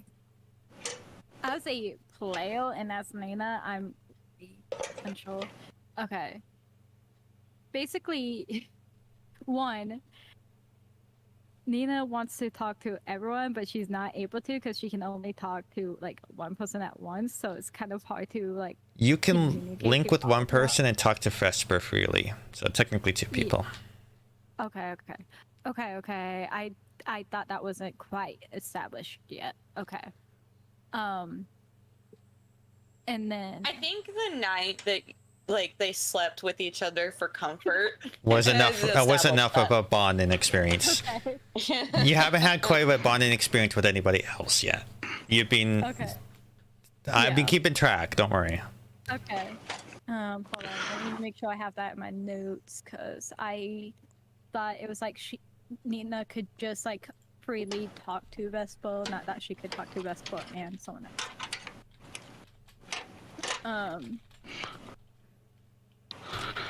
Oh my god, my typing is so...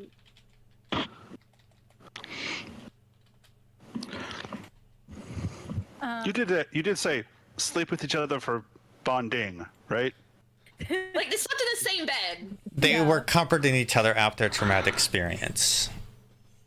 Okay, I just want to make sure that I'm getting the right vibe. Thank you. No, there wasn't any.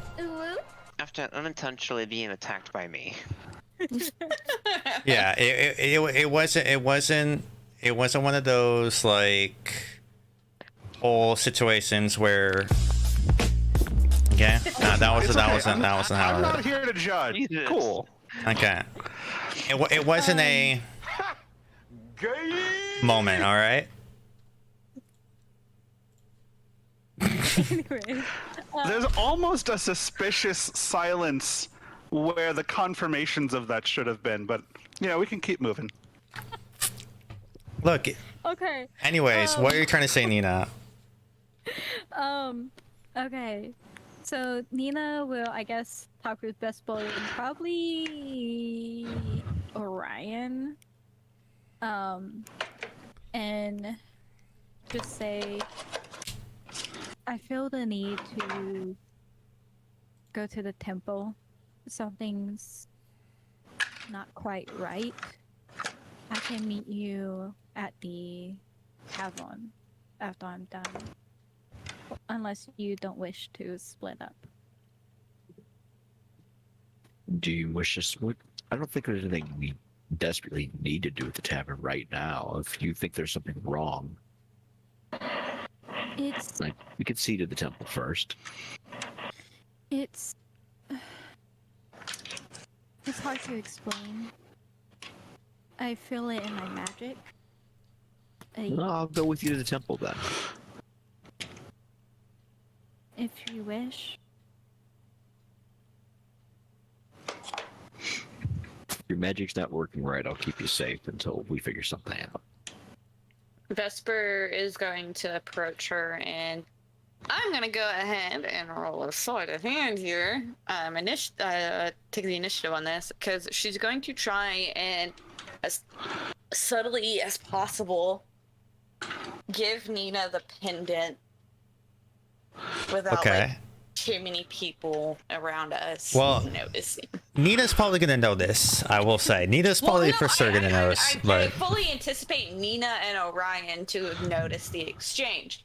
I'm trying to prevent anybody around us from noticing the exchange. Okay. Roll a sleight of hand, and somebody who isn't aware that they're carrying an artifact. Yeah, I will offer Jacqueline and Orion. Would you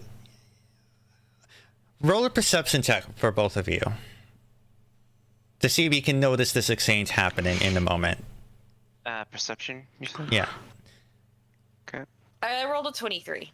23. Okay. This is less about your beating your thing and more or less just generally like how obvious it is to them to spot it. So what did you get? I saw a 15 for Orion and 15 and 12. Okay.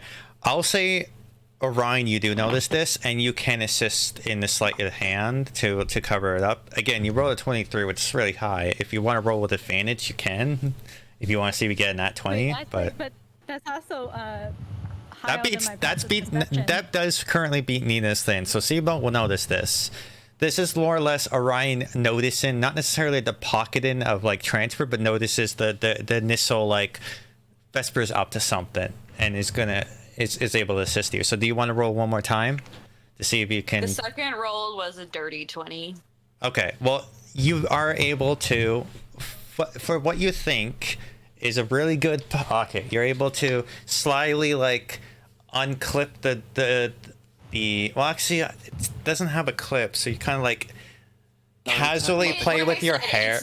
It's not I'm not trying to hide it from my companions. I'm just trying I'm trying to try to, so you are able to play with your hair in a way to kind of mask you unneckifying the pendant from you. And able to like calmly and effortlessly kind of just slide it into the pocket of Nina. Nina, you don't notice this at all. Surprisingly. Okay. Yeah. As you were focused on the temple and looking at that direction as that was happening. And talking with two people at once. Exactly. You were talking in their head. You were like, there's something wrong. You were focused on that. You did not pick up on any of that. And you feel confidently, Vesper. Do what? I didn't catch that. What was it that you gave me? The pendant. We're talking about the magic pendant, right? Above table here, yes. We're talking about the magic. I don't want to say anything, but remember the last time we tried to hand it off to somebody? Yeah. I'm confident that this is gonna work. Yeah. So as she slips the pendant into her pocket, we'll say, Yeah. Actually, I don't even really want to slip it into her pocket. Let's just say I'm like very subtly palming it into her hand and saying, if you need anything, if anything happens, get out. Essentially saying, use the pendant to go invisible and leave and run. That's essentially what she's saying. Okay, Nina, you are aware that Vesper did turn invisible at one point. And you do think it's connected to the pendant. You have no clue how to activate that, though. But you are aware of that, Nina. Okay. How it happens is you don't know. But yeah, you have now the pendant. As nothing seems to have happened when you handed it off to Nina. Interesting.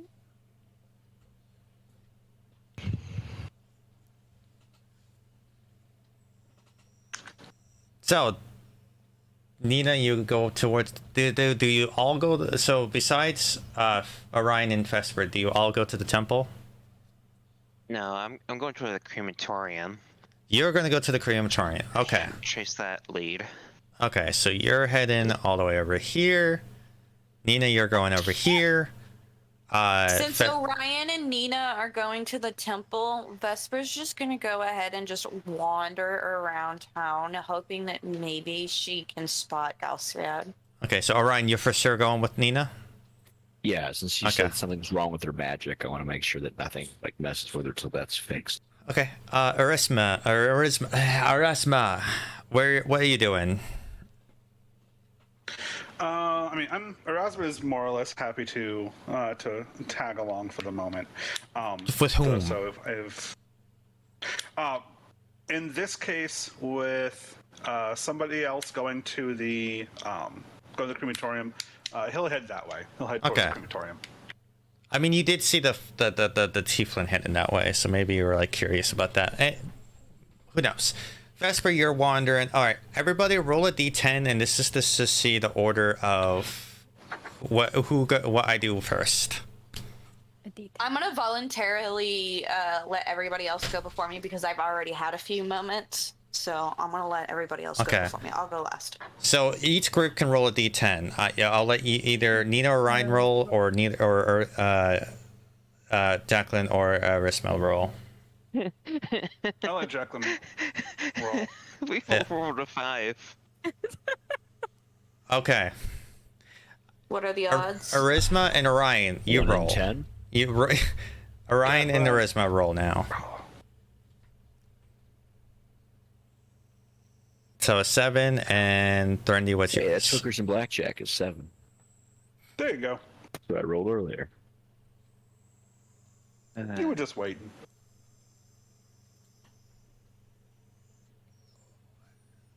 Threndy, are you gonna roll? Oh, sorry, I didn't realize that. Yeah, well, the other two tied, so I'm giving you guys each a chance to then. Okay, so we're gonna go to crematorium first.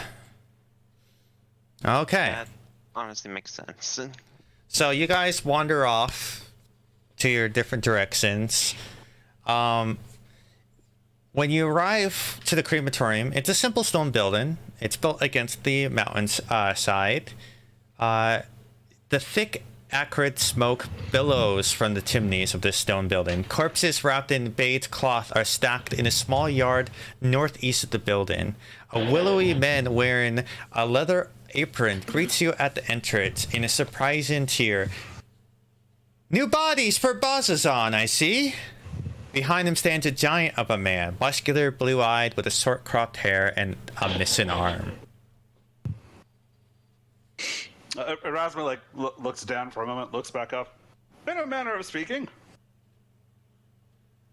I'm assuming, yeah. Oh, 1 second.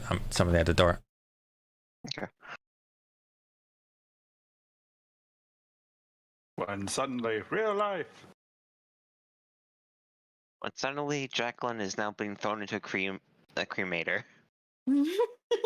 But Oh, look, the dead brought themselves to us. Well, You Well- seem both like able individuals. Can you please help us? And both brothers seem to have a task, so I'll let each of you decide which brother, or two men. They haven't announced their brothers. The two men.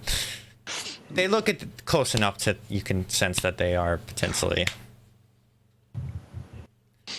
Like we each take assist one of with, their or I'll say What like precisely? so. You'll see that there's two men, and one is bigger. You'll see that the smaller one is more gregarious of an individual, whereas the other one seems to be more silent type. okay. Got you. And this is through I'm your not insights, opposed by the to way. being- Okay. I'm not opposed to being of assistance. What precisely do you find gentlemen need help with?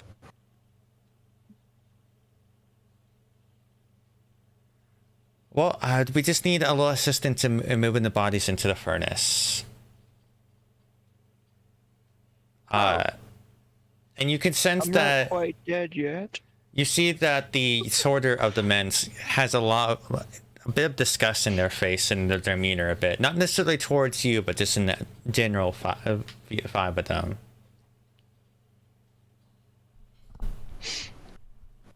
Well, if that, I suppose it does have to be done. That's like so looks at the bodies, tilts his head a little bit. Well, is there any particular manner in which you need them transported? We just need to lift the bodies and pick put them inside. All right, Easy enough. I can help with that. Okay, you guys like We'll take- start helping. yeah, you take the bodies, and most of them seem to be soldiers. Some of them look maybe like civilians. All adults, luckily.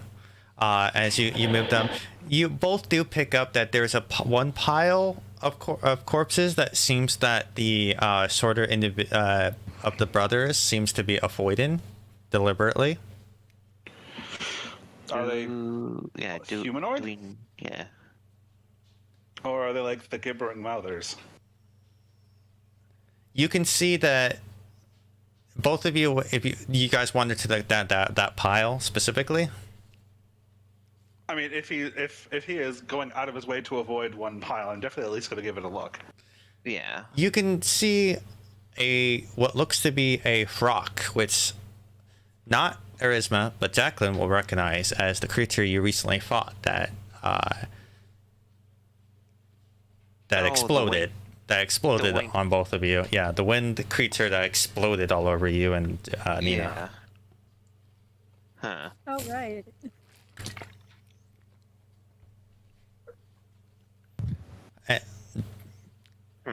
What do you guys do? I'll ask the Shore of the Brothers. Like, was this from one of the other attacks that we've been hearing about? No, this is one of the recent. This is from the recent attack. Demons, they're just so, just vile. Well, true, but Now, these ones are dead. I will point out, you know that demons tend to dissolve into a pool of ichor. This one has it, which is abnormal. Is any reason why this one hasn't, Are popped? Vrox fiends? They are demonic in nature. I believe they are considered a fiend, but let me double check to make sure I am correct. Yeah, they are considered a fiend, aka demon. Is there just the one? It's a large creature. Like,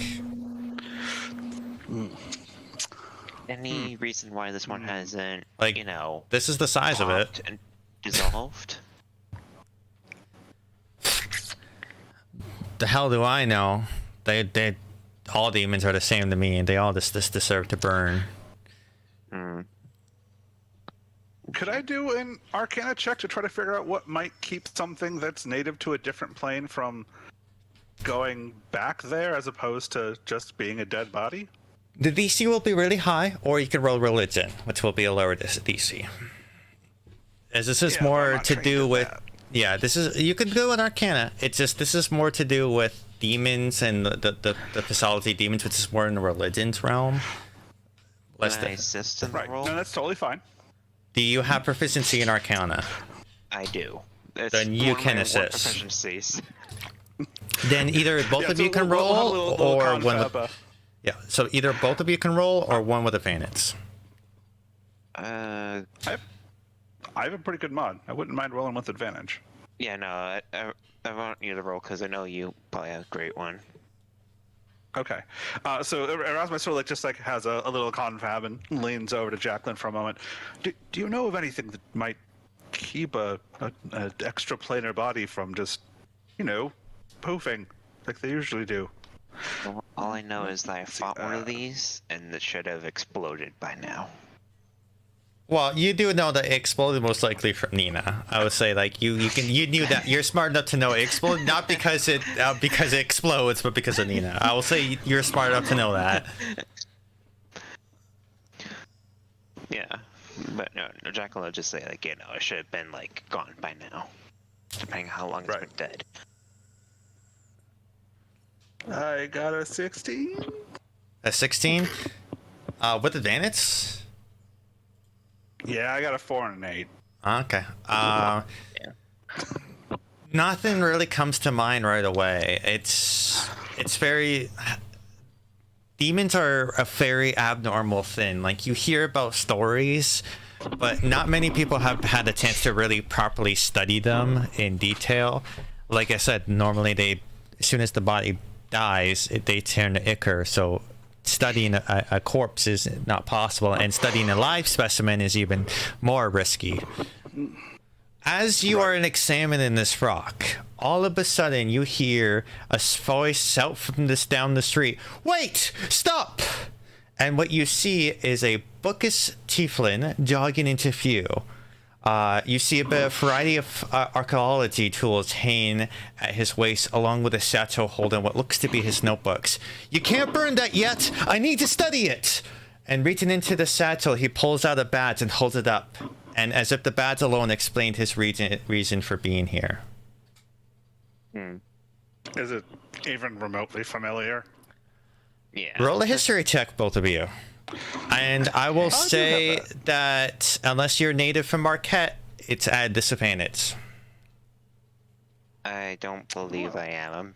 I'm from a woods. I got the same roll on the disadvantage that I did with the advantage. That's funny. 5. Okay. You recognize this is the badge. It's a symbol of his faction. It's a scroll bearing a single watchful eye. This is the allegiance of the All-Sight. Do I know anything about them? Do you know anything about the allegiance of the All-Sight? I'm comfortable with no. Let's just check. Hold on, let me just pull. I want to make sure I get this right, so I'm pulling it up. That's fine.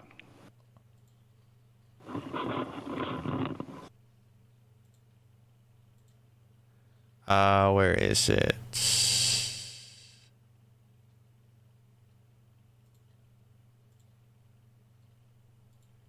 Forgive me, as I need to...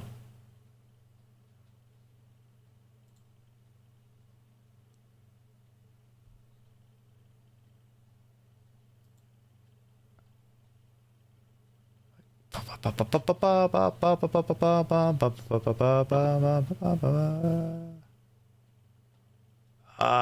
damn it. Sorry.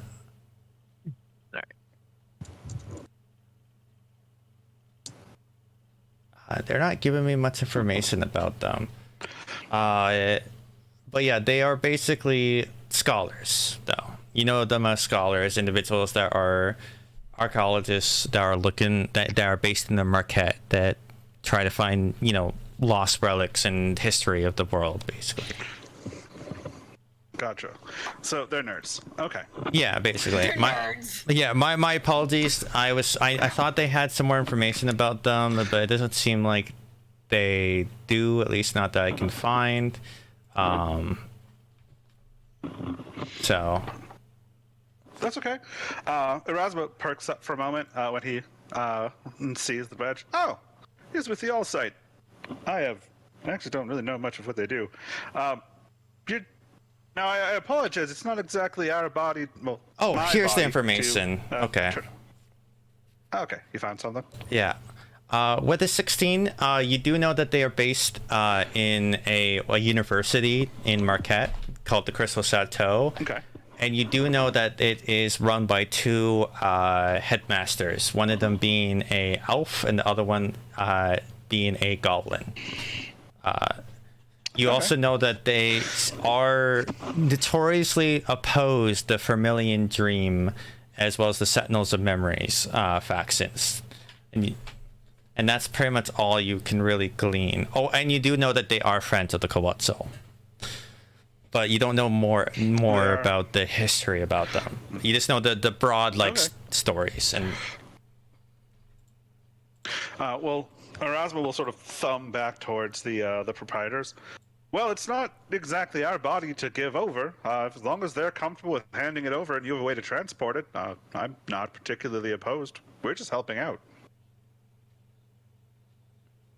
well, you see, frocks are known to swallow jewelry and other objects, and I believe that this frock might have had some valuables from Betrayer's Rise in its stomach. And I want, before you burn it, I would like to look into it. Oh. Do you need a hand to get it open, or? Yeah, forgive me. I'm not too experienced in the realm of autopsy, so it would be greatly appreciated if you could assist in such a thing. Okay. You've never cleaned a kill? Or feathered a chicken? Or you can tell anything? this person is not... He's dressed... He's like very much just dressed. Looks totally puzzled. Like he tilts his head. You're very interested in the insides of dead things for a person with no experience with the inside of dead things. To give you an idea of what they look like.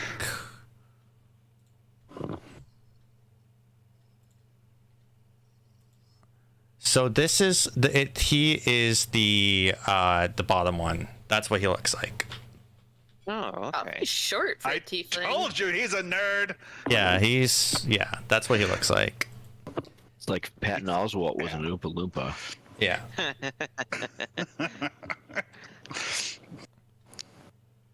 Why don't just... Well, Meanwhile, Vesper's like, who's that in the background? Anyways. Dark elf who? So who is cutting open this rock? I need to know. I don't know if Erasmus has anything that's sharp enough. I mean, I've got several sharp implements, but not necessarily the best at butchering things. He's not afraid to do it. It's You just guys not can something assist he each does other in often. this, but I just need to know who is the one who's actually doing the cutting. All right, taking out my axe. Is it Okay. so am I correct in assuming this would be probably a survival check to try to butcher it? Above table, it will be a survival check, but yeah, you're cutting open Okay, a creature. I'm not awful at those. Yeah, this is your ability to know how to properly gut something. It's less about nature and more about like the knowledge of survival. It would be more survival. It's Well, above table, what are we looking at with your modifier for it? It's like a 4. Okay, you're doing it. They're doing it. Okay. Well, It's better than a +0. all right. Well, Erasmus will rather whip out one of his belt knives and get on his knees and start cutting open its stomach. Is Jacqueline assisting Looking or for standing something that back? looks- I'm assisting. Like. Okay. Do you move the body before you do this, or do you just do it right where the pile is? Probably move the body. Okay. Yeah. So it would. They definitely want it on a flat ground. Okay, so you move on it away its from the back, brothers with as they do the corpses. Okay. Right. Okay. On its back, stomach pointing up, and Erasmus takes his time. He is much more concerned with attempting not to rupture any weird infernal glands that might explode or ooze ichor all over places than he is with doing this job particularly quickly, because it's dead. It's not going anywhere. Okay. Roll a survival check. And we'll do a straight roll. Right. Jacqueline, you're assisting, but it's more. This is more finite kind of. It's kind of hard for you to assist, but I will ask you the DC because you are helping. But make a survival check for me, please. There you go. Yeah, it's. I could have gone. So as they're cutting into it, you, Jacqueline, remember, this didn't release force before, and you cautiously warn them, be careful. And just before Arisma was about to nick what looks to be a sac that might have released these spores, you're able to, halt that. And luckily, no poison, these spores get released. Careful with that sack. Massage it gently. Yeah, exactly. Real risers. And I'll be completely honest. I forgot, as a player, I forgot it had poison spores. Yeah, I mean, maybe, but anyways, I need now. Who's reaching into the gullet, into the gut? I'll reach into it, I guess. All right. You reach in there.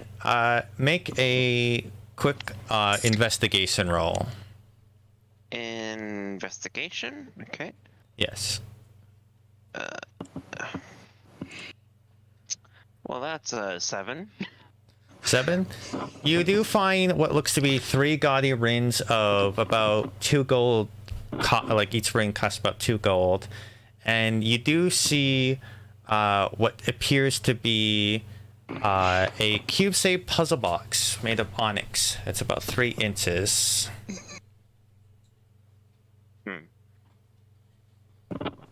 It doesn't seem like there's any real treasure in it. Just jewelry. Make a last-minute perception check with disadvantage, as it's kind of hard to look in there. If Verisma wants to assist you, then it'll be a straight roll. All right, well, Erasma is... So, with the roll, is it relatively obvious that it's not a very thorough investigation? Yes, you can tell they didn't do a good job. Okay, well, Erasma's, politely waiting and has every intention to just go in after her and look for himself. Okay, then do a disadvantage perception roll for Jacqueline, and then I'll have an investigation roll for Erasma. Erasma. 5. Yeah, you see a lot of guts, and the spell is real bad, and it just doesn't really. Luckily, you see a bit of a glimmer of what looks to be a gold trim item, and what you do pull out is what looks to be a pair of eyewear. Oh, fancy! Erasmus says as he holds it up and does his best to wipe some of the ick off of it and get a better look at it. Due to not only your class, but due to your high arcana, you do recognize that this is potentially a magical item. Oh, my good friend, I do believe you might have been onto something here. These look like quite the find. Erasmus pauses for a second. You don't think anybody was wearing this when the thing found this, did you? No, certainly not. There was nothing but muck in there. Nothing's quite that efficient of digesting, right? Yeah. The thing is when you pulled it out, he doesn't seem entirely certain. So here's the thing: this is less of you pulling them out. This is just you spotting them. Do you attempt to pull them out? Okay. Yes. Okay. It takes a second. Do a strength check for me. or a dexterity check. I would prefer a dexterity check. Okay.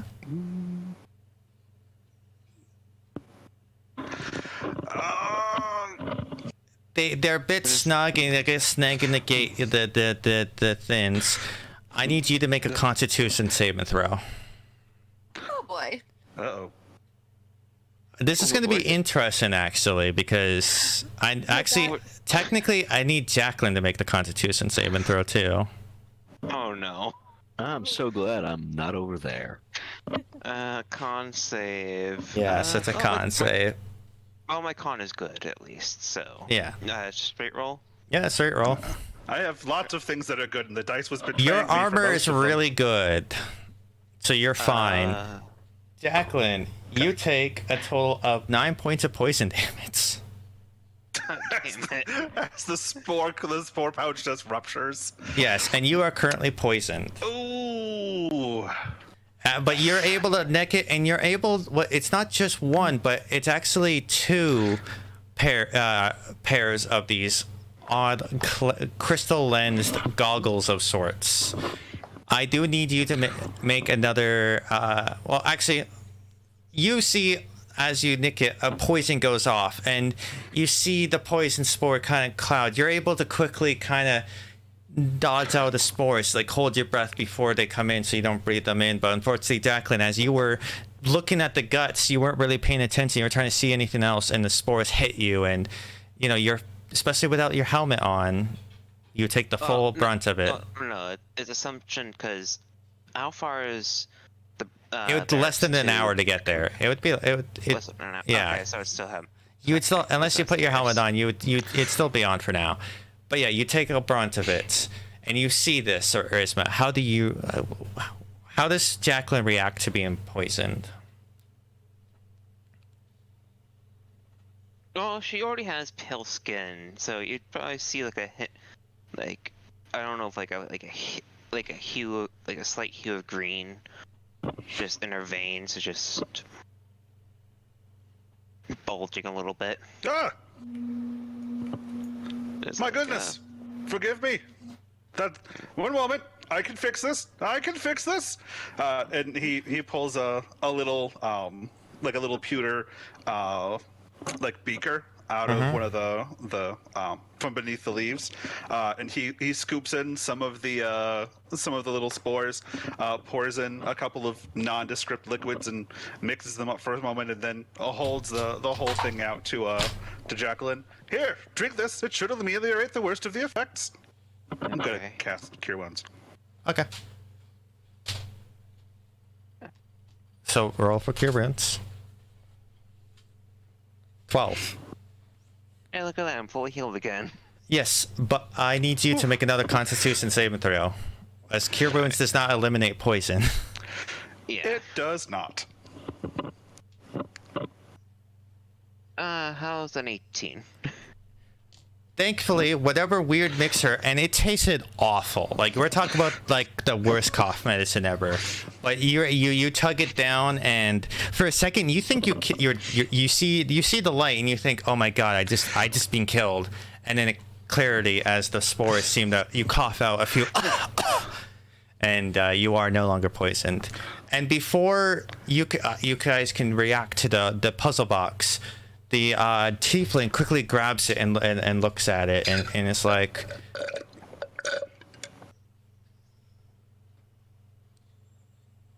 and now Careful, that wouldn't be the first thing that tried to kill us.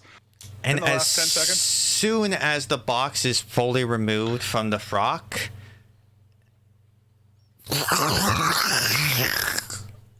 as it turns into ichor. Okay. Oh. Well, it's nice for something to murder itself instead of us for once. Hmm. What exactly is the box, though? I'm asking the tiefling. I don't know, it's a peculiar device, but it must have some significance. I mean, first we have to figure out how to open it, of course. Oh wait, did the rock turn into ichor? Yeah, the frog turned into ichor. Yeah, just instantly. Oh, I thought the box did. No. Okay. As soon as the box was removed, it turned to ichor. Oh. Which I will say, so you can pick up. That seems odd. it does. It does indeed. That does seem to be a bit of causation there. Mm-hmm. Interesting. You don't suppose that might have been something of a device for instilling a bit of permanence, do you? I mean, a lot of strange artifacts, can hold unknown power, of course. But for what reason would one feed it to a creature that would have simply fallen apart in the first? It's not like it being dead and moved around did much. Well, I suppose it did get one last attack off. Mm-hmm. And by the way, you do both pick up that his demeanor goes from friendly to really reserved as soon as he has the box. Like you can pick up a like almost like a cold chill in his expression. Are you doing well over there? Yeah, of course. I just, this box is of much of importance, and we definitely must open it into a isolate case to prevent any danger that may contain within from hurting anyone. Oh, are you familiar with it, perhaps? Yes, of course. Oh, well, do enlighten another student of the occult. What precisely does it do? What does it contain? It's an ancient artifact that clearly contains unknown scripts within the box, a hidden key of sorts. Oh. A key to what? That's very interesting. A key to an ancient power, of course. Oh, great. You seem quite confident, my good sir. And Erasma will wipe off his actually, he will offer one of the hands that was not inside the rock. My name's Erasma. It's a pleasure to meet another student of the mysterious.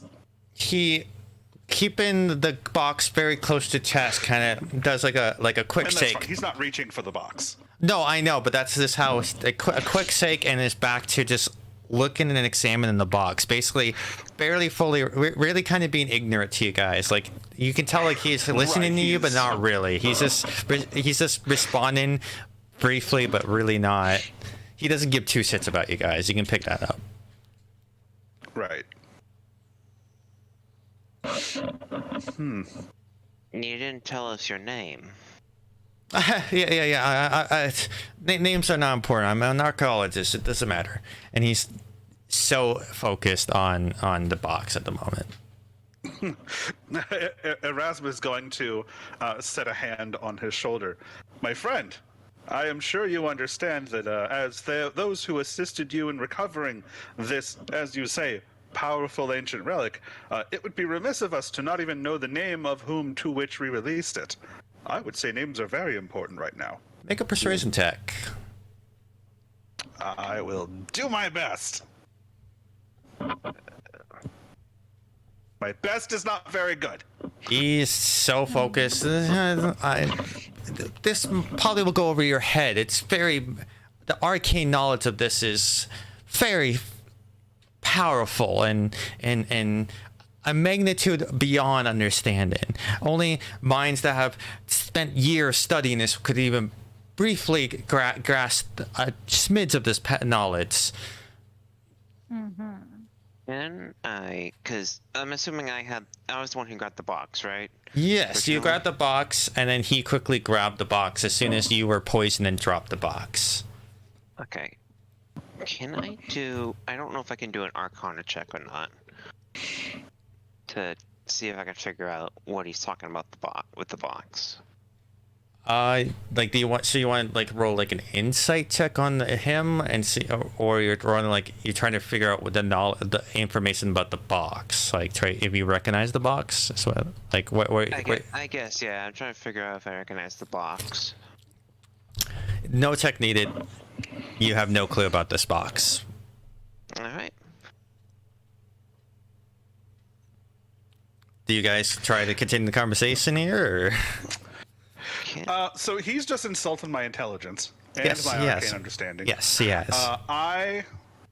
Erasma is going to is immediately going to launch into a discussion of some of the more recent projects that he's worked on and developed, and attempt to impress upon him that he does in fact have quite a strong grasp of the strange and arcane, and see if he can change his mind on at least that topic. One last persuasion check with advantage because you are talking of the arcanator. Okay. I doubled my result. And he's kind of warms up a little bit. I need you to roll a d4 for me to see exactly what information he gives you, as you just barely made the DC. Okay. Okay. So what information are you gleaning from him? The two things that Erasma wants to learn from him, he wants to learn whatever he already knows about the box, and he still very much wants to know his name because he's been very resistant to give it out so far. Prolix is my name. Awesome, that's wonderful. Wonderful. I've actually heard a few things of you, my friend. All good things so far. Now tell me about those mysteries to which the box is attached. And he'll start to sort of like lead into sort of like some postulations on what exactly it might actually have contained within it, so as to help keep him talking and sharing a little bit more of the clearly brilliant things to which he is privy. You have a new. It's because I have the token selected. Okay. Yeah, we made a new friend. It's a Rock. Anyways, as he tries, well, of course you have to obviously you have to press this, slide this, you twist this, and you can guess since he has no sit what he's talking about. He's talking out of his ass. You can glean that he doesn't know how to open this box. He doesn't even know if this box really does anything. He is. And this is because you do have a high Arcana score, and your insight is decent enough. You can tell this guy is he has knowledge, but he really does not know how this box works. But as he's saying, it's okay, I'm an archaeologist, okay, but I'm not here per se to the archaeology. I'm actually here to observe the Consortium of Vermilion Dream. To keep an eye on some of your... Yeah, we don't know why, but the reason can't be good if they're here. I know you and they don't get along particularly well. So this is really just a fine and wonderful windfall for you. Perhaps one of your first big discoveries that he sort of indicates the box. Look, of course, it came from the temple. I don't know how to open it. We've never seen this before, okay? But it must hold something important. But whatever's inside, I'm not gonna let Aloysia have this, okay? But you know what? Here's the deal. Returned from the.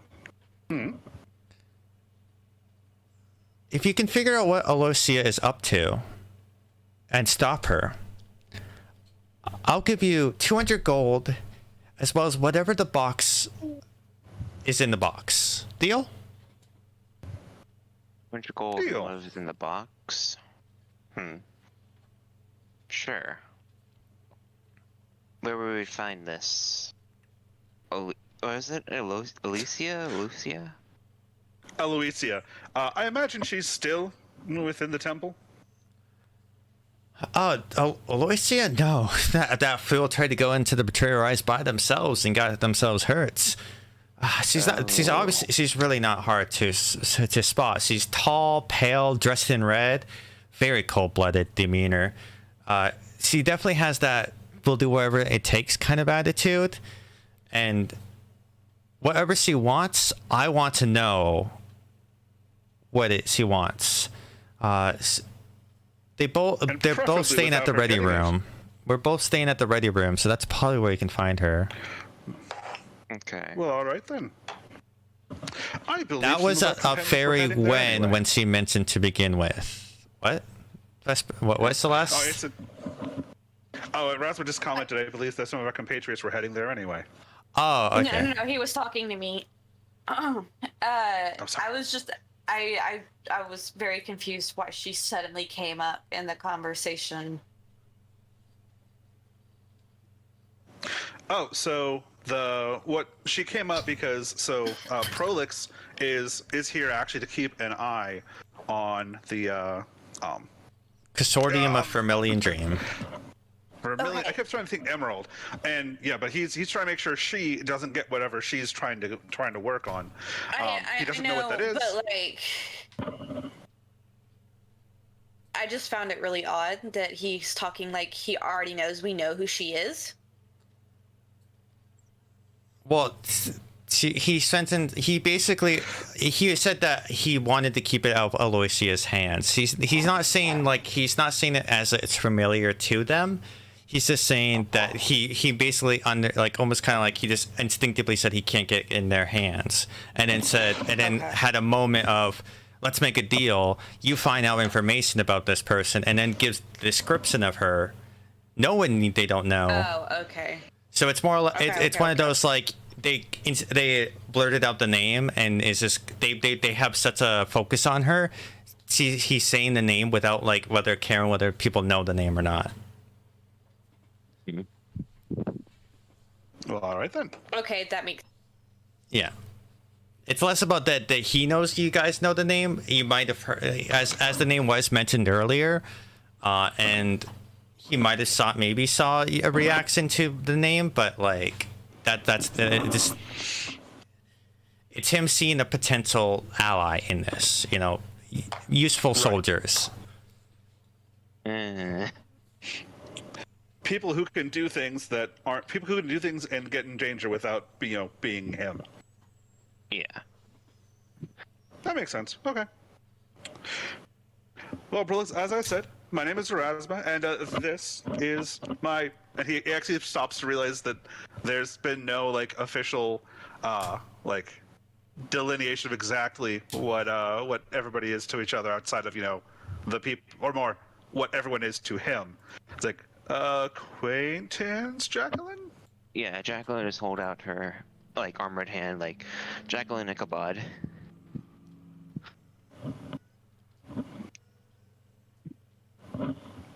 We will do our best to see if we can find out just what Miss Aloysia is here to do. And as you said, if we are able to put a stop to it as well, we'll make sure to report back for our reward. Good. And he kind of wanders off with the box. Where might we find you? You said at the Ready room. He did say that they're in the ready room. Okay. Yeah, Erasmus just no, just ready room. Yeah, no. You get the sense that there's only really one place for people to stay, and it's the ready room. Okay. Now we're gonna cut from you all the way to the temple. We're gonna go to the temple. Meanwhile, while that's happening in tandem, what looks to be shooting. Yeah, a flourishing spiral-shaped temple has definitely fallen into disrepair after whoever attended them was driven away or slain by demons, is what you can surmise. It has transformed into what looks to be a farming plot to grow Hazian vegetables that don't require sunlight. The glass crunches underfoot amid overgrown weeds. Collapsed walls have placed with rows of wooden shelves that hold earthenware pots. Numerous alcoves are being used as planters for stubborn flora just outside a far end of enclosure. A smashed mosaic of stained glass sits in a splintered window frame next to a withered skeleton tree. Can I get a religion check from Nina? And if you want, you can make a roll to Orion. I'm not proficient. This is something that you might still be aware of, so you can make a roll. Burned down buildings are probably not in service. My God, my roll is so. Roll with slow. advantage. Do you not have religion as a cleric? I thought we went over this last time. They don't, but I forgot to say that they would have advantage for this. I wonder, oh my Not God, that doesn't keeps seem to turning on matter. me. You don't. All you can tell from this mosaic is that it looks like there is a woman's face, and it looks like maybe something golden involved with her. But you can't make heads or tails of what that might mean. Not a shower, right? Pardon? Oh no! It's just what you do see here is what looks to be a individual who looks like who's a furbolg, who seems to be tending to the gardens here. So is this the temple, or did it move? This looks more like a garden. Oh, guests, welcome.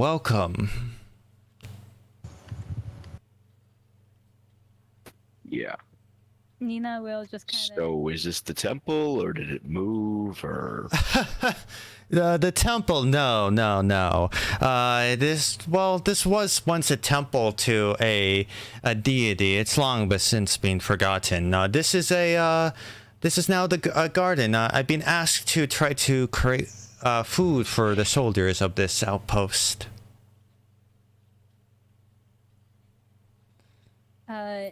Nina will talk to and Orion's mind say, who did this temple belong to? Forgive me. In my own mind, I say back, like, I don't know, you wanted to come here. I believe this was once a place of worship to the Avandra, the Tainsbringer. Oh. And Nina, currently, where is the pendant? Is it in the pocket? Are you wearing it? What's going on with that pendant? I think she would have probably would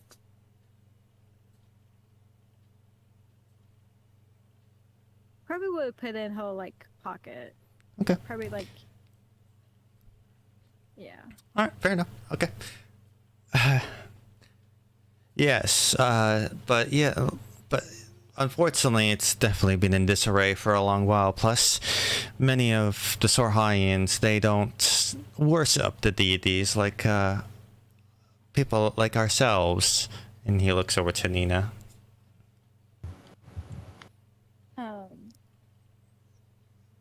I guess Nina will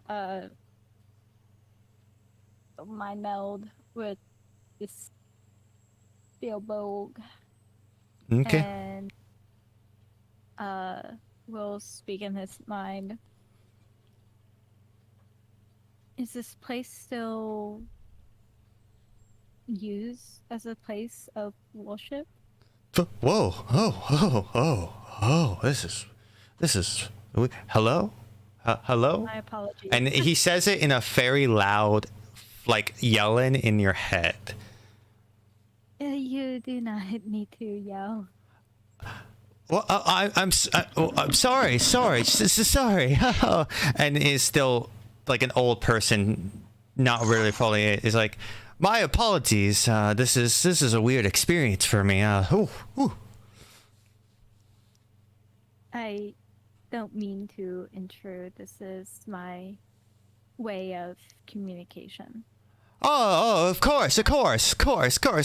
Yeah. And he's speaking out loud, by the way, at the same time. Like you both hear him in your head, and you hear an echo, basically.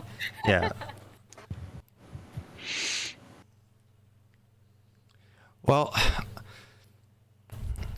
it's a pleasure to meet you both. My name is Fogholm. I am the gardener. And he does like a not like a bow, but kind of like a open air hug kind of motion to greet you guys. So how goes the gardening? Well, most vegetation, and he's still talking in your head, like loud yelling, like he doesn't know how to turn it off. No, vegetation doesn't tend to survive in long in Bazasan. I think it might be the corruption in the Battery Rise. The mother speaks to me about the dangers of the corruption, the vile corruption that seeps into her very being constantly.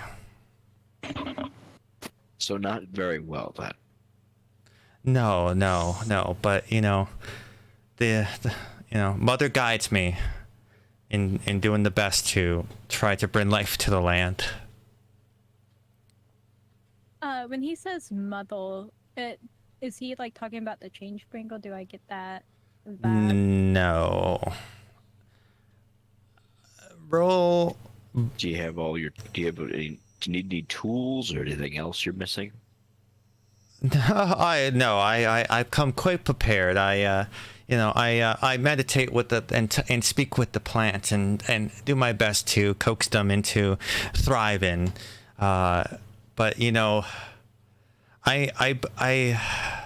hope to honor not only Mother but also the Tainsbringer, trying to cultivate new life in the midst of this death and destruction that haunts this place. Who's Mother? Oh, forgive me, Melora, the Wild Mother.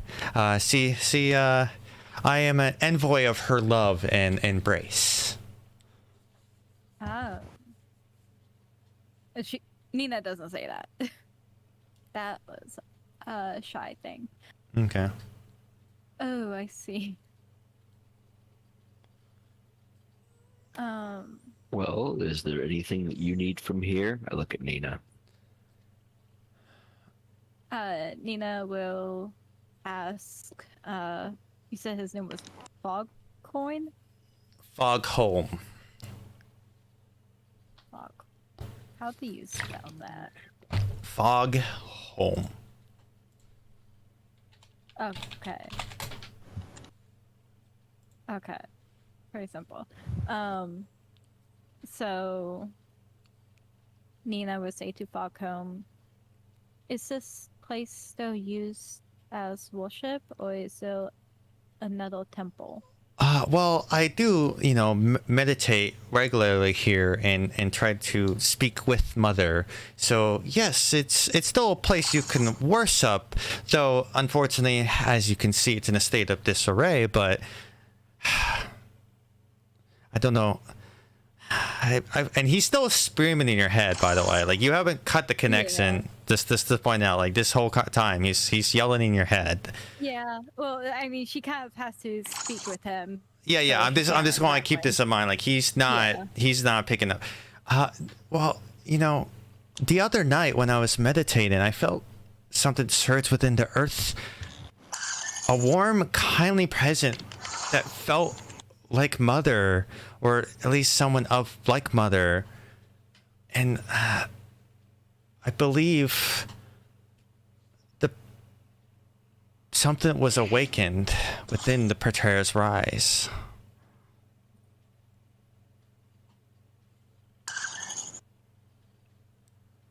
Huh. I see. Would I be allowed to sit and meditate for a bit?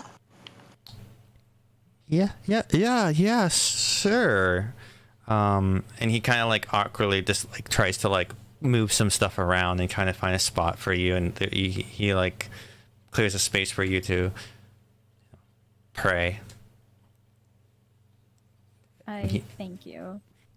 Oh, of course. And I cut the connection.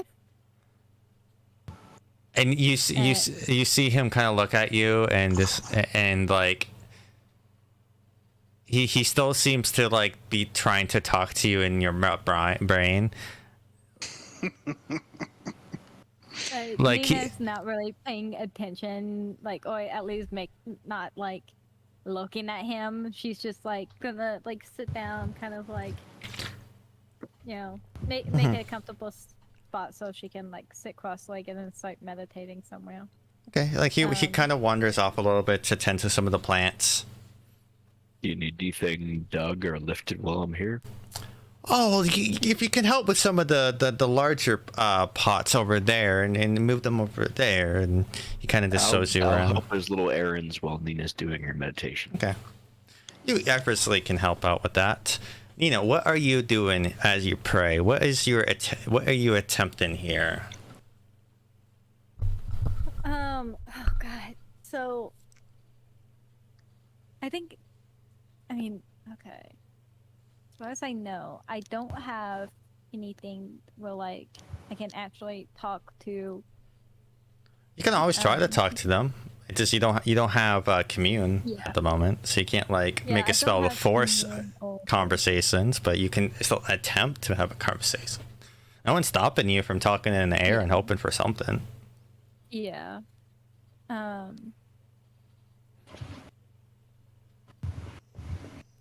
Yeah, so I guess she'll just kind of, sit there and like get into like a clear, peaceful headspace and imagine like a hand reaching out to the moon reaper and just like hoping to be able to talk with her. Okay, make it a religion check. God, I've been rolling like shit. Fuck. The first rule of being in a cult is know how to pronounce your deity's names. You reach out and you try to find that silverly presence of the Moonweaver, and you reach out and you try to find it, and as you reach out, you feel your body become cold. You feel the darkness surround you, and what was once at the temple of what was said to be the Changeburner is now darkness, as you now feel like you're in pure darkness. You feel that coldness creep over you. Awaken me. Before you're back into the temple. Wait, what?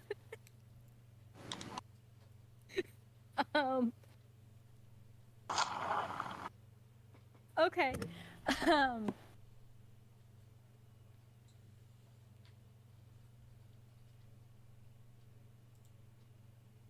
Oh my god.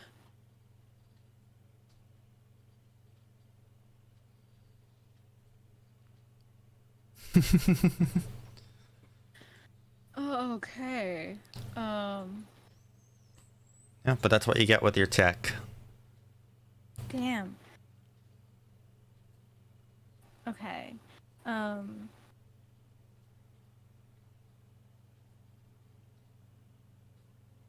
Okay, Nina's gonna like take out her sword and like place it on her lap. She's sitting cross-legged. And just unsheathed, and she's just gonna like.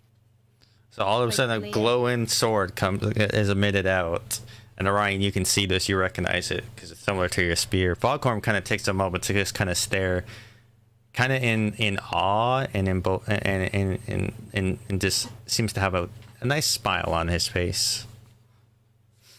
But you, as you were saying, Nina. And.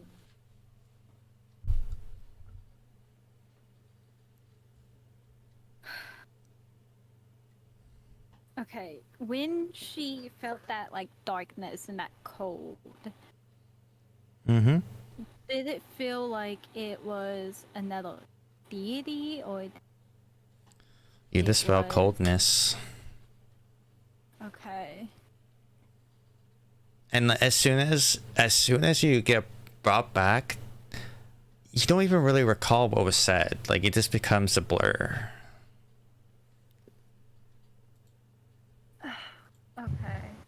Like, you try to recall what just happened, and it's just nothing.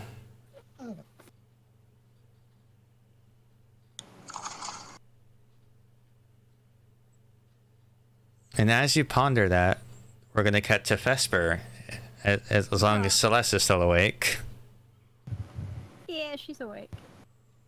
Yeah, I'm awake, but I'm messaging Shia about something, and I might push you back to her. Because like, I'm trying to decide how because I want to reach out again, but I'm trying to. Oh, you want to try again? I mean, if you want, Yeah. Okay, sure. How are you gonna try to reach back? Well, okay, above board, would Nina think, oh, well, this pendant has something to do with both the Changebringer and the Moonweaver? Would maybe utilizing this as a holy symbol, so to speak, somehow like bridge that gap? Would Nina make that connection? Is what I'm suggesting. I'll ask Sai, do you think Nina has that level of connection? I would say you probably, there's a high chance, but do you think in that moment Nina would pull that pendant out and try to use it? I think after she pulls out the sword, and because it's moon touched, and she's like trying to like get this connection to, oh god, so okay, wait, hold on. And she's like, okay, Vesper gave me this for some reason, and I don't know if Nina would actually know why. I don't know because I don't know if Nina knows what it's connected to. I can't remember if You do know it was in a Moonweaver, like, altar. Like, you were the one to pick up. It was a Moonweaver altar. okay. So and then on top of that, we had that vision that mentioned the Changebringer. So Yeah. we know, like, the party as a whole knows those connections. Right. Okay. So the question is, would Nina think, well, what if I tried to use this as a holy symbol of sorts to try and make that connection? And I'll say that, Nina, you have knowledge with like being a cleric, that you can understand you found this item in a Moonweaver like altar, so you would be smart. You would be able to, yeah. Yeah. I would say it would be in the realm of you realizing this. Mm-hmm. So she'll bring out the sword, and she's kind of like, she's just kind of trying to find that connection, and then she'll think, oh yeah, the pendant, Vesper gave it to her. Okay, let's try it. And she'll kind of hold the hilt of the sword in one hand and the pendant in another, and she'll just imagine herself like sitting in a white, warm-ish room, not hot, but like a nice temperate room, and with the moon reaper in front of her, and she'll reach out again. Okay, roll with advantage. Okay. Religion or? Yeah, with religion. Okay. Oh my god.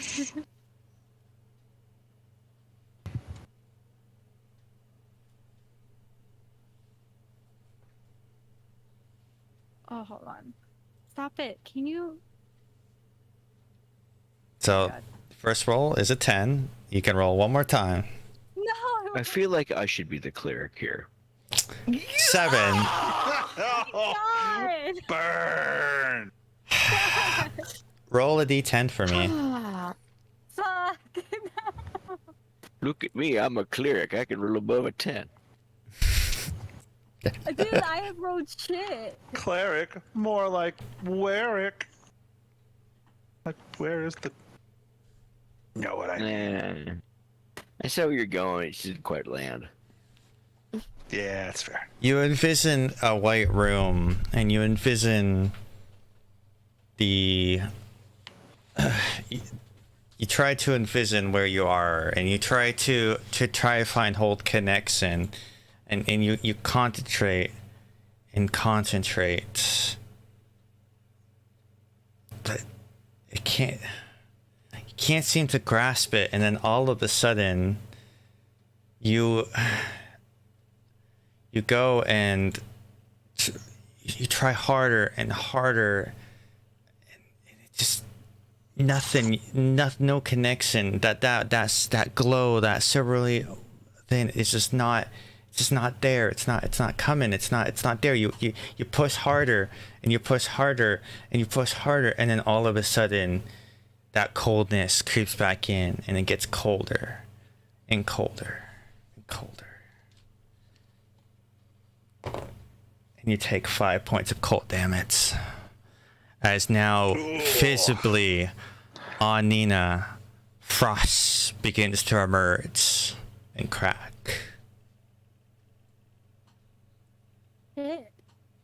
I'm sure that's fine.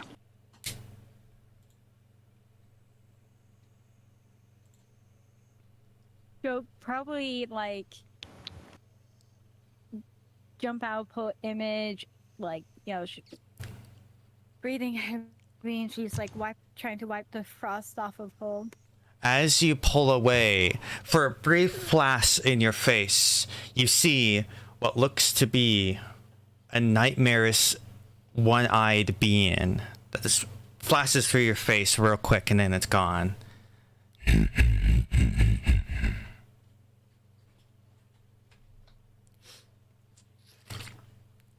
What the fuck?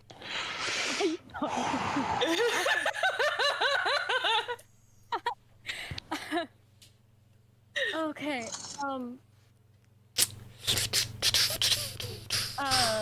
Okay. This is fine.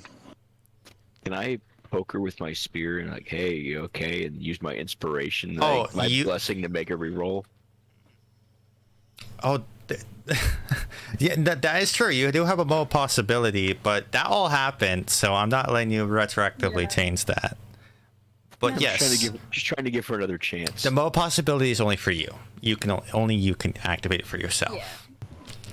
Nina does have it, but she hasn't chosen to use it. I forgot about it. She's over here. I reminded you crisis. I gave a reminder before you guys split up.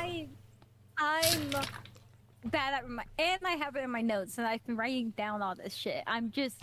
It's fine. Okay. This is good story moments. Bad rules tell a story too. I'm just imagining she's covered in ethereal frost as her god is rejecting her in this curse and whatever's going on with her.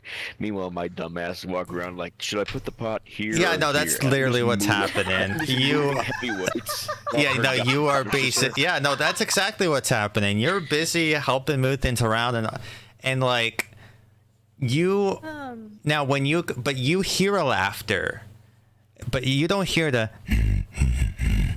Instead, you hear Nina laugh. What? Oh, no! Oh, shit. I'm going to get out with some of my... she's laughing. That's finally fine. She's actually speaking. Guys, that's probably a good sign.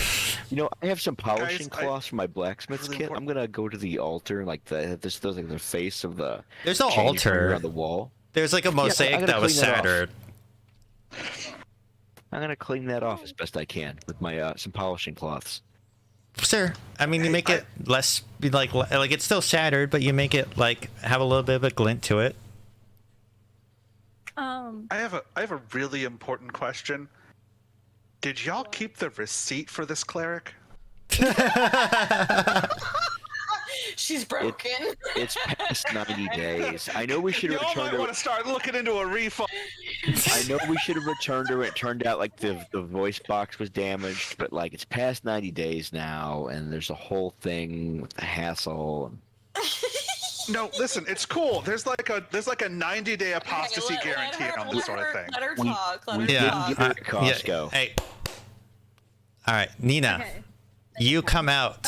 The laughter stops as you come out, but that is heard as Nina laughing. And like it doesn't sound like that from Nina. It just sounds like Nina laughing. Like you, I guess you haven't really heard her laugh, but it's like a normal laugh. It doesn't sound demonic. Yeah. Okay.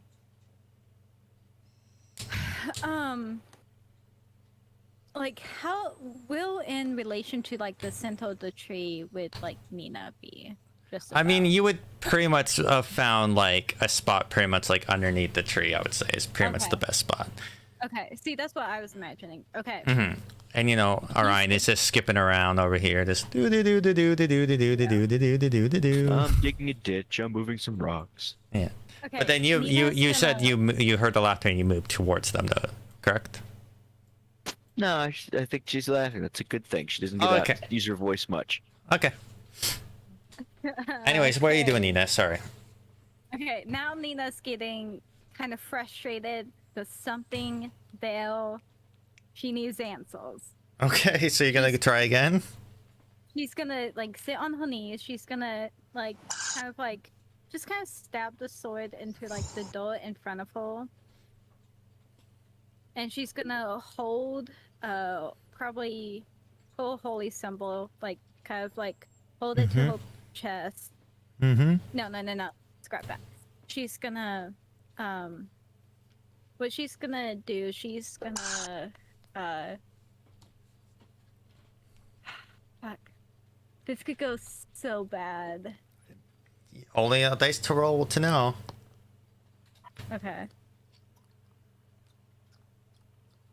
She's gonna since it's a cantrip, she's just gonna like kind of like not really cast sacred flame, but she's like I guess gonna hold it in the palm of her hand, kind of like in a like, cast what? like a sacred flame. Oh, okay. And she's just going like, if possible, hold it kind of in the like palm of her hand, and use it as like okay, you know, lightness of.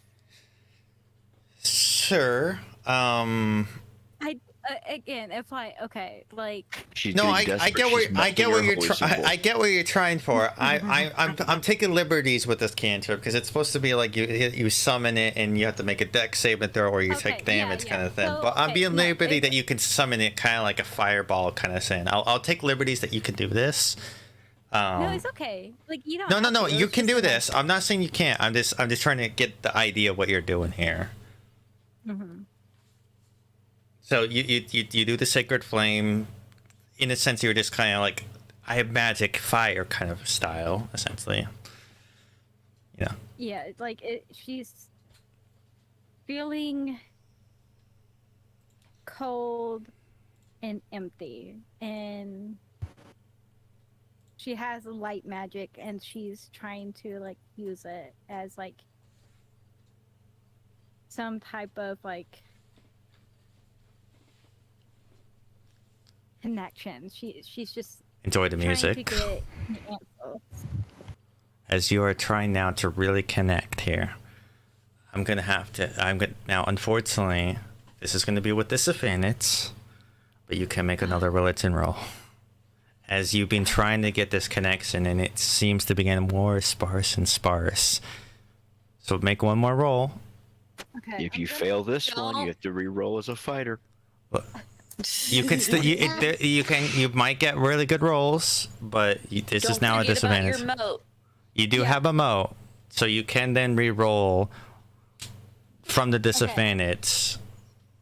But you can't. You won't get advantages. believe in you. So, but you make a roll with disadvantage. So make a disadvantage roll.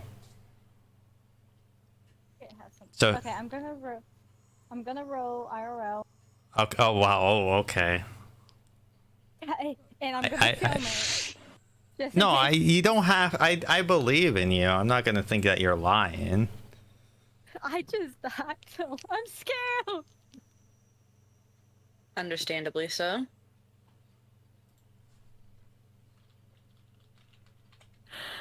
I rolled a 6 and an 8, so I'm gonna use my moat. Okay, use your moat. Oh my god. So that means What? you re-roll. What You dice can do only I use? do a You tell me, basically a guys. straight roll. Basically a straight roll. Yeah, you only get to roll one time this time. Yeah. Fuck. What dice should I use? Do you do IRL or I say digital? stop Is the rolling. question. Close your eyes and pick one. Just close your eyes and pick Stop one. rolling d10s.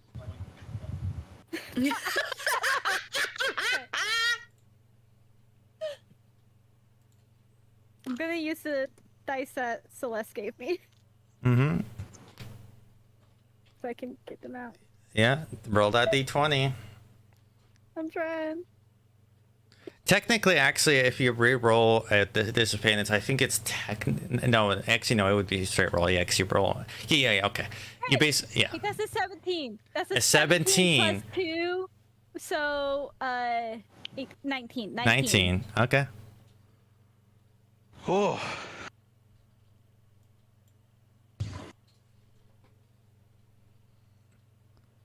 You feel shit.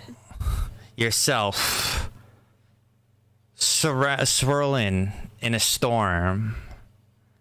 The silvery light that brings you warmth is close to you as that sacred flame is seemingly protecting you a bit, but in this swirling storm you see the darkness envelop. You see images. You see the image of this figure that you saw in the previously vision. You see a spear plunging into the ground, causing a massive crater. You see that nightmarish one-eyed creature peering into your fairy being, and then you feel a bit of relaxation as the storm subsides, as you feel the warmth overwhelm you, and you heal that 5 cold damage back, as that warmth seems to thaw out the coldness that was enveloping you. And you feel at home, but it's not the Moonweaver that you feel. It's not even the Chainspinner, which you don't know much about, but it's not a woman. In fact, what you feel is something different, something you've never felt before. And you do have a sense of the golden hair, the sight of a being with golden hair, but it doesn't, you can't quite mask whether they are male or female. You can't, for 1 second they look male and then another second they look female, and they just kind of give you a look and a nod. And what exactly are you trying to peer into at this moment? Why my magic's not working the way I want it to. And for a brief moment, you see an image of what looks to be a piece of fruit being split open. And and you look into this one half of the apple, and it's nice, fresh, nicely ripe, and the other one rotted, corrupt, vile. Before the vision starts to wane and you feel the connection start to loosen, you have but a moment to maybe try to reach out for one last glimpse. Do you still try to hold on to more answers of the magic or anything else? I just want to see if I can tell who this is that I'm looking at. Make a perception check. Okay. Okay. I'm gonna use Celeste's dice again because I have. Celeste was always trying to figure out things. Oh my god. Look, I'm a Critical Role fangirl. Leave me alone. I know. I purposely try to make coy references here and there to see people who could pick it up. Ooh. Okay. That's a 16 plus. You said perception. It's Hold on. perception, yeah. You're trying to peer into the distance. 16 plus 7. Yeah, you have high perception, so I figured it out. You feel what feels like a palace, but it's in a forest. You see what seems to be towering white trees but marble pillars also interlaid within them. And you see this figure, this golden-haired figure, seemingly at not a throne per se, but seated above what looks to be other creatures. Some of them look like pixies and fairies, and others look like centaurs, like the one of your friend Orion, and elves. And they all seem to be showing respect to this individual before you're back.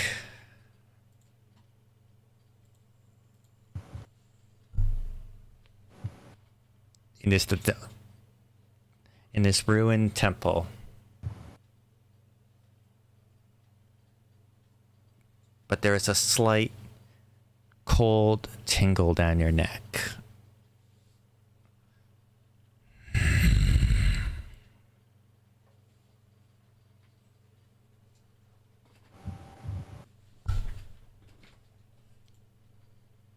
Aw.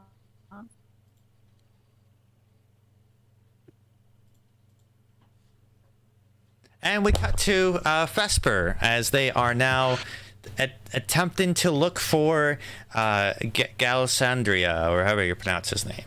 Galstriad. Yes. So, I need you to either make an investigation or perception roll. This is if you're trying to spot them in the crowd, so to speak, or like you're asking people if you've seen this individual kind of thing. So I'll let you pick which one you want to do. I'm gonna go for perception because that's my better option. I will say when you're just trying to look for somebody, the DC might be a little bit higher. So I will give you that insight. As investigating, you might glean some more information. So, do you still want to do perception? Yes. Okay. Go ahead. Make that roll. That's a 14 plus 5, so 20. No, 19. 14 plus 5 is what? 20 what? 19. What? 19. It's 19. I corrected myself. Yeah. Because, you know. Boom. 2 plus 2 is 4. Minus 1, that's 3. Quick maths. Anyways, you do eventually find them, and they seem to have wandered over to the gates and like kind of like up on one of the watchtowers. They're kind of seemingly floating, meditating by the wall. Just gonna very quietly. Roughly like I'd say like roughly here. So she's not trying to be stealthy. Okay. She's just trying to be respectful. And when I say floating, I mean like a good 3 feet off the ground, floating. And where at? Kind of like right here by the, kind of like right here is. Okay. I'll move your token. Kind of right here. Kind of. I can visualize better. Okay.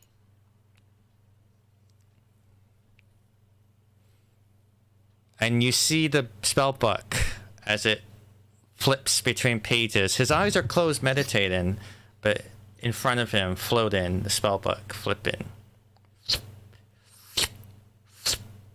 As he's just in a meditative state.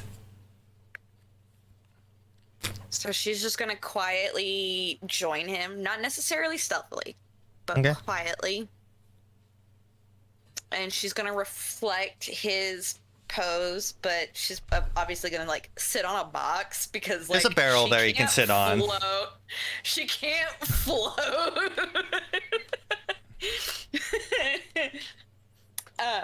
But she's going to just like grab a barrel, I guess, and she's gonna sit on it. She's just gonna quietly sit next to him and meditate and just wait for him to be the first one to say something because she's still mad. She's still very mad. Mm-hmm.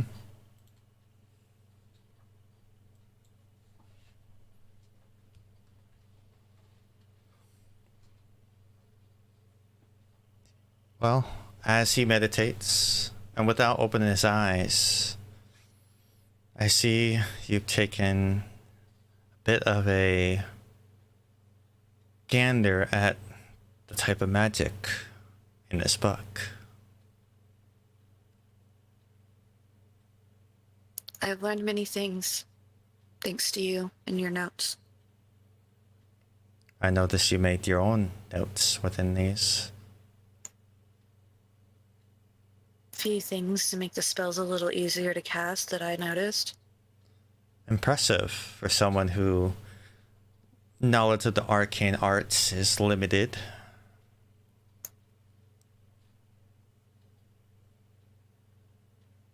My mother always told me that I would have a natural gift for it. I never tried until recently. Have you made attempts to... And he opened his eyes. I suppose not then.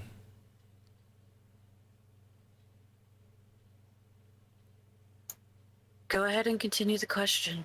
I can't answer it if you don't. My answer's already answered. My question's already been answered, as if it was true, you would not be sitting on that barrel. She's not giggling, she's just smirking.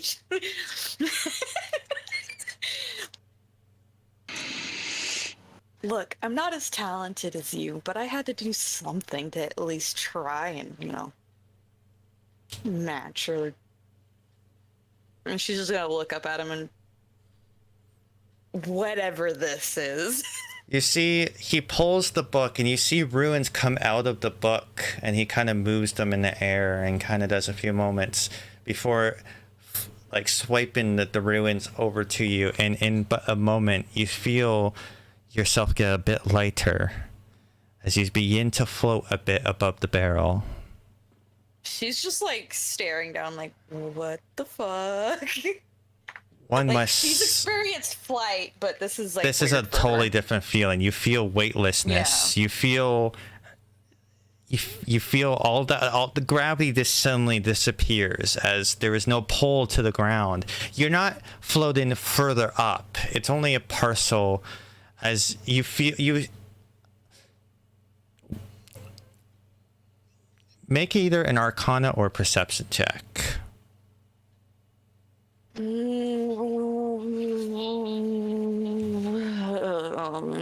I want it to be Arcana or do I want it to be Perception? It would be easier with Arcana. Perception is a really high DC.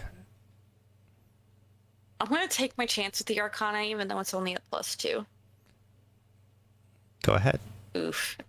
That's an 11.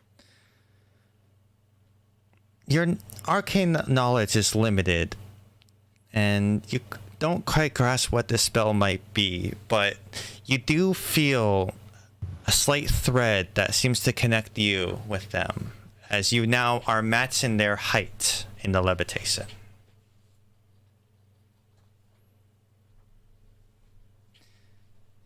One gets best clarity when the weight of the world is lessened off their shoulders.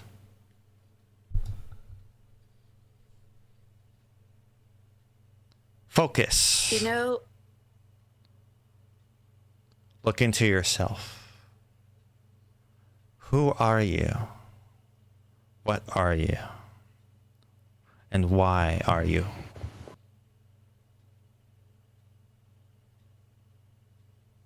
It's an awfully interesting set of questions coming from somebody who blamed me for trying to be a hero. Io insisted that we wait at the gates for you to welcome you, knowing that you would be soon arriving soon after us. But you didn't come. So we started searching. In doing so, when the attack happened, we were caught off guard. And thankfully, we were able to make it out, but Io made a choice to put themselves in harm's way in order to stop Irvin from taking damage from one of those file bites. If it wasn't for Maggie, I might have lost a leg.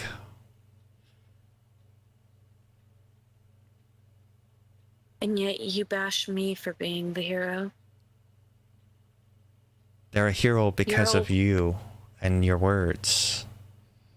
They know of you told them about your family, about their legacy. They never stopped talking about being just like your mother, wanting to give you a reminder that there are more heroes out there, try to motivate you, try to uplift you. They thought that they could make you happier seeing that there are others out there like your mother. If this is how you feel about it, then why do you follow them? Why do you aid them? Most of them have no knowledge of the arcane arts. Most of them have not much education before that even. I aim to assist them so that they don't foolishly run into danger, as well as allows me to potentially explore new avenues of the arcane arts myself.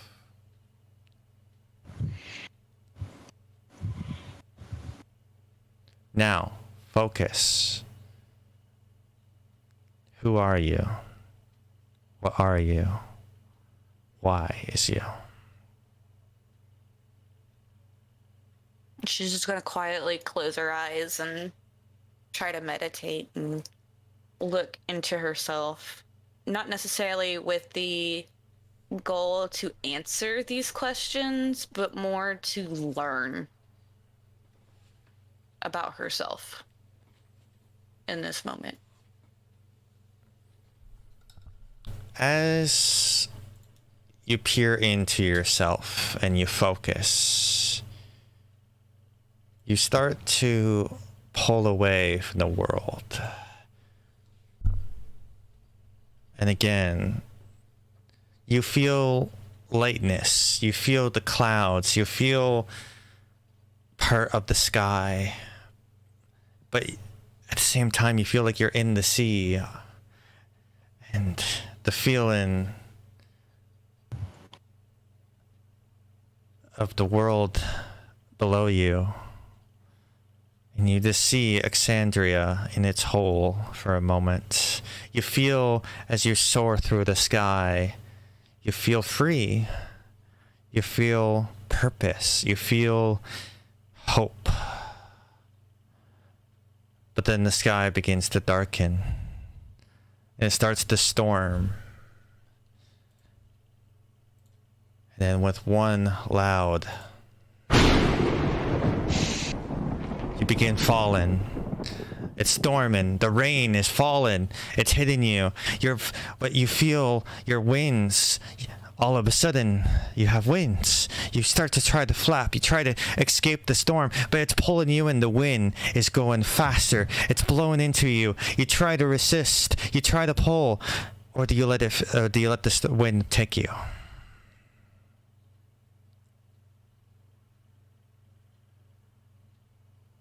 She's just going to remind herself to breathe, to relax, and just... she's gonna let it take her where it goes. She's gonna go with it. You let go. Your wings seem to glide. In the wind, it's storming through you. You feel, again, serenity for a second. As now you're in a field. It's overgrown with nature. You feel at peace again. And you see a raven perched on a branch.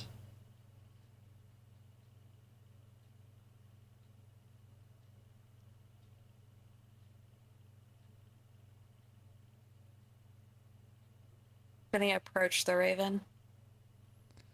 You try to approach, but as you take a step, the ground disappears before you, and again, you're in the sky, surrounded by clouds.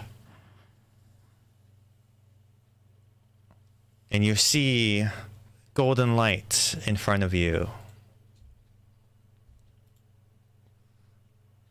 bathing in the golden light.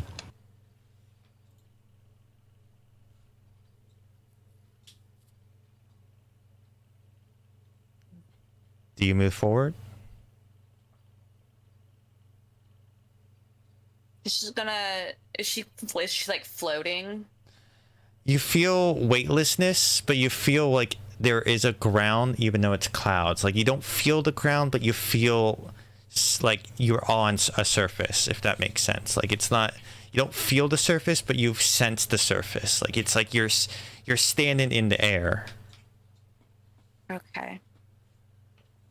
She's just gonna will herself to relax and essentially lay back like she's floating in water and just let the light bathe her, and like she's just letting whatever's happening happen.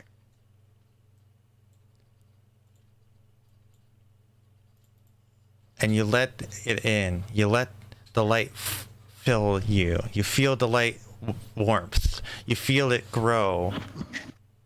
And then you're in a field of wheat, of vegetation. You feel comfort, but you still feel a bit of unsettling. You don't quite understand where you quite are. And you hear in the distance the rattling of a chain.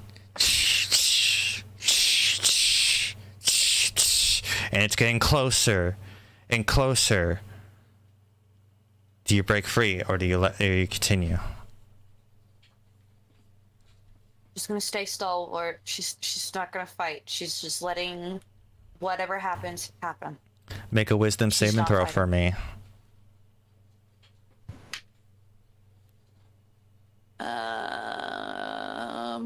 13.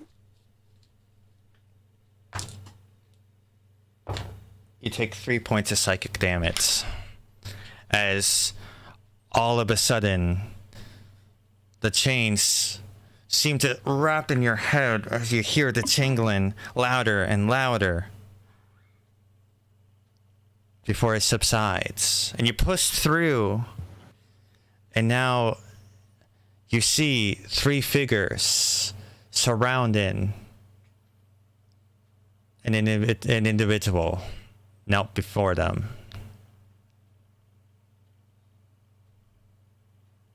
Before you're pulled back, your eyes open, and you're back in Bazahan. I would imagine that vision would have like sent her reeling. And Well, before you realize it, you see Galisard now in front of you, and with a peculiar look. He looks he's not looking directly at your eyes. He's looking slightly above your head. What are you indeed?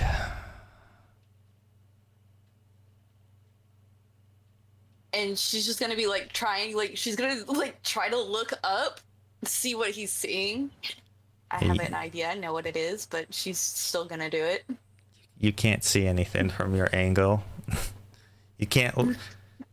You look stupid doing it, but you try. And you just see that he just walks away, and the book is already in your lap. Is she still floating, or is she on the barrel again?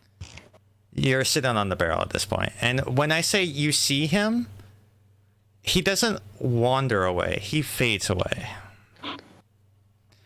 And in that moment, you realize you saw a glimpse of what was happening while you were in this meditative state. And it wasn't and he was already gone when you awake.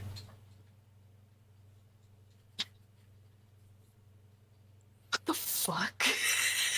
You have high enough insight to be able to pick up on that. sorry. As a player, I'm a little frazzled at the moment. Well, that being said, I think that's a good moment to wind down from. I know Paibo had to unfortunately leave due to pretty thin, so unfortunately they didn't get to witness all of that glory. But I do think that this was a wonderful session. You guys got to explore many things, glean some information, learn about the world, and I think you all have a nice 2 weeks to process everything and try to understand what might have happened. As we are going to be winding down this session, I want to thank everybody in chat for watching, and hopefully you've enjoyed this embarkment on less combat-centric session. And I hope that you guys, the players, enjoyed this session as well. And thank you for allowing me to DM. Is there anything you guys would like to say before I end stream? Drink your fucking water. Don't forget to eat. Yeah, that too. Or bathe. Bathing tends to make you feel a lot better. That too. Yeah. A good hot shower sometimes is like good mind reset. Yeah. Anyway, thanks for listening to us. Have a wonderful evening.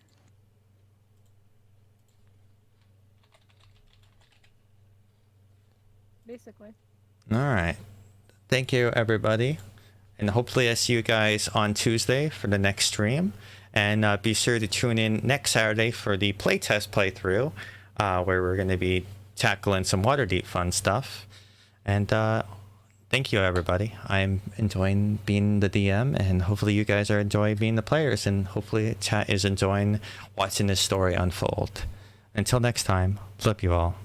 And is it Saturday yet?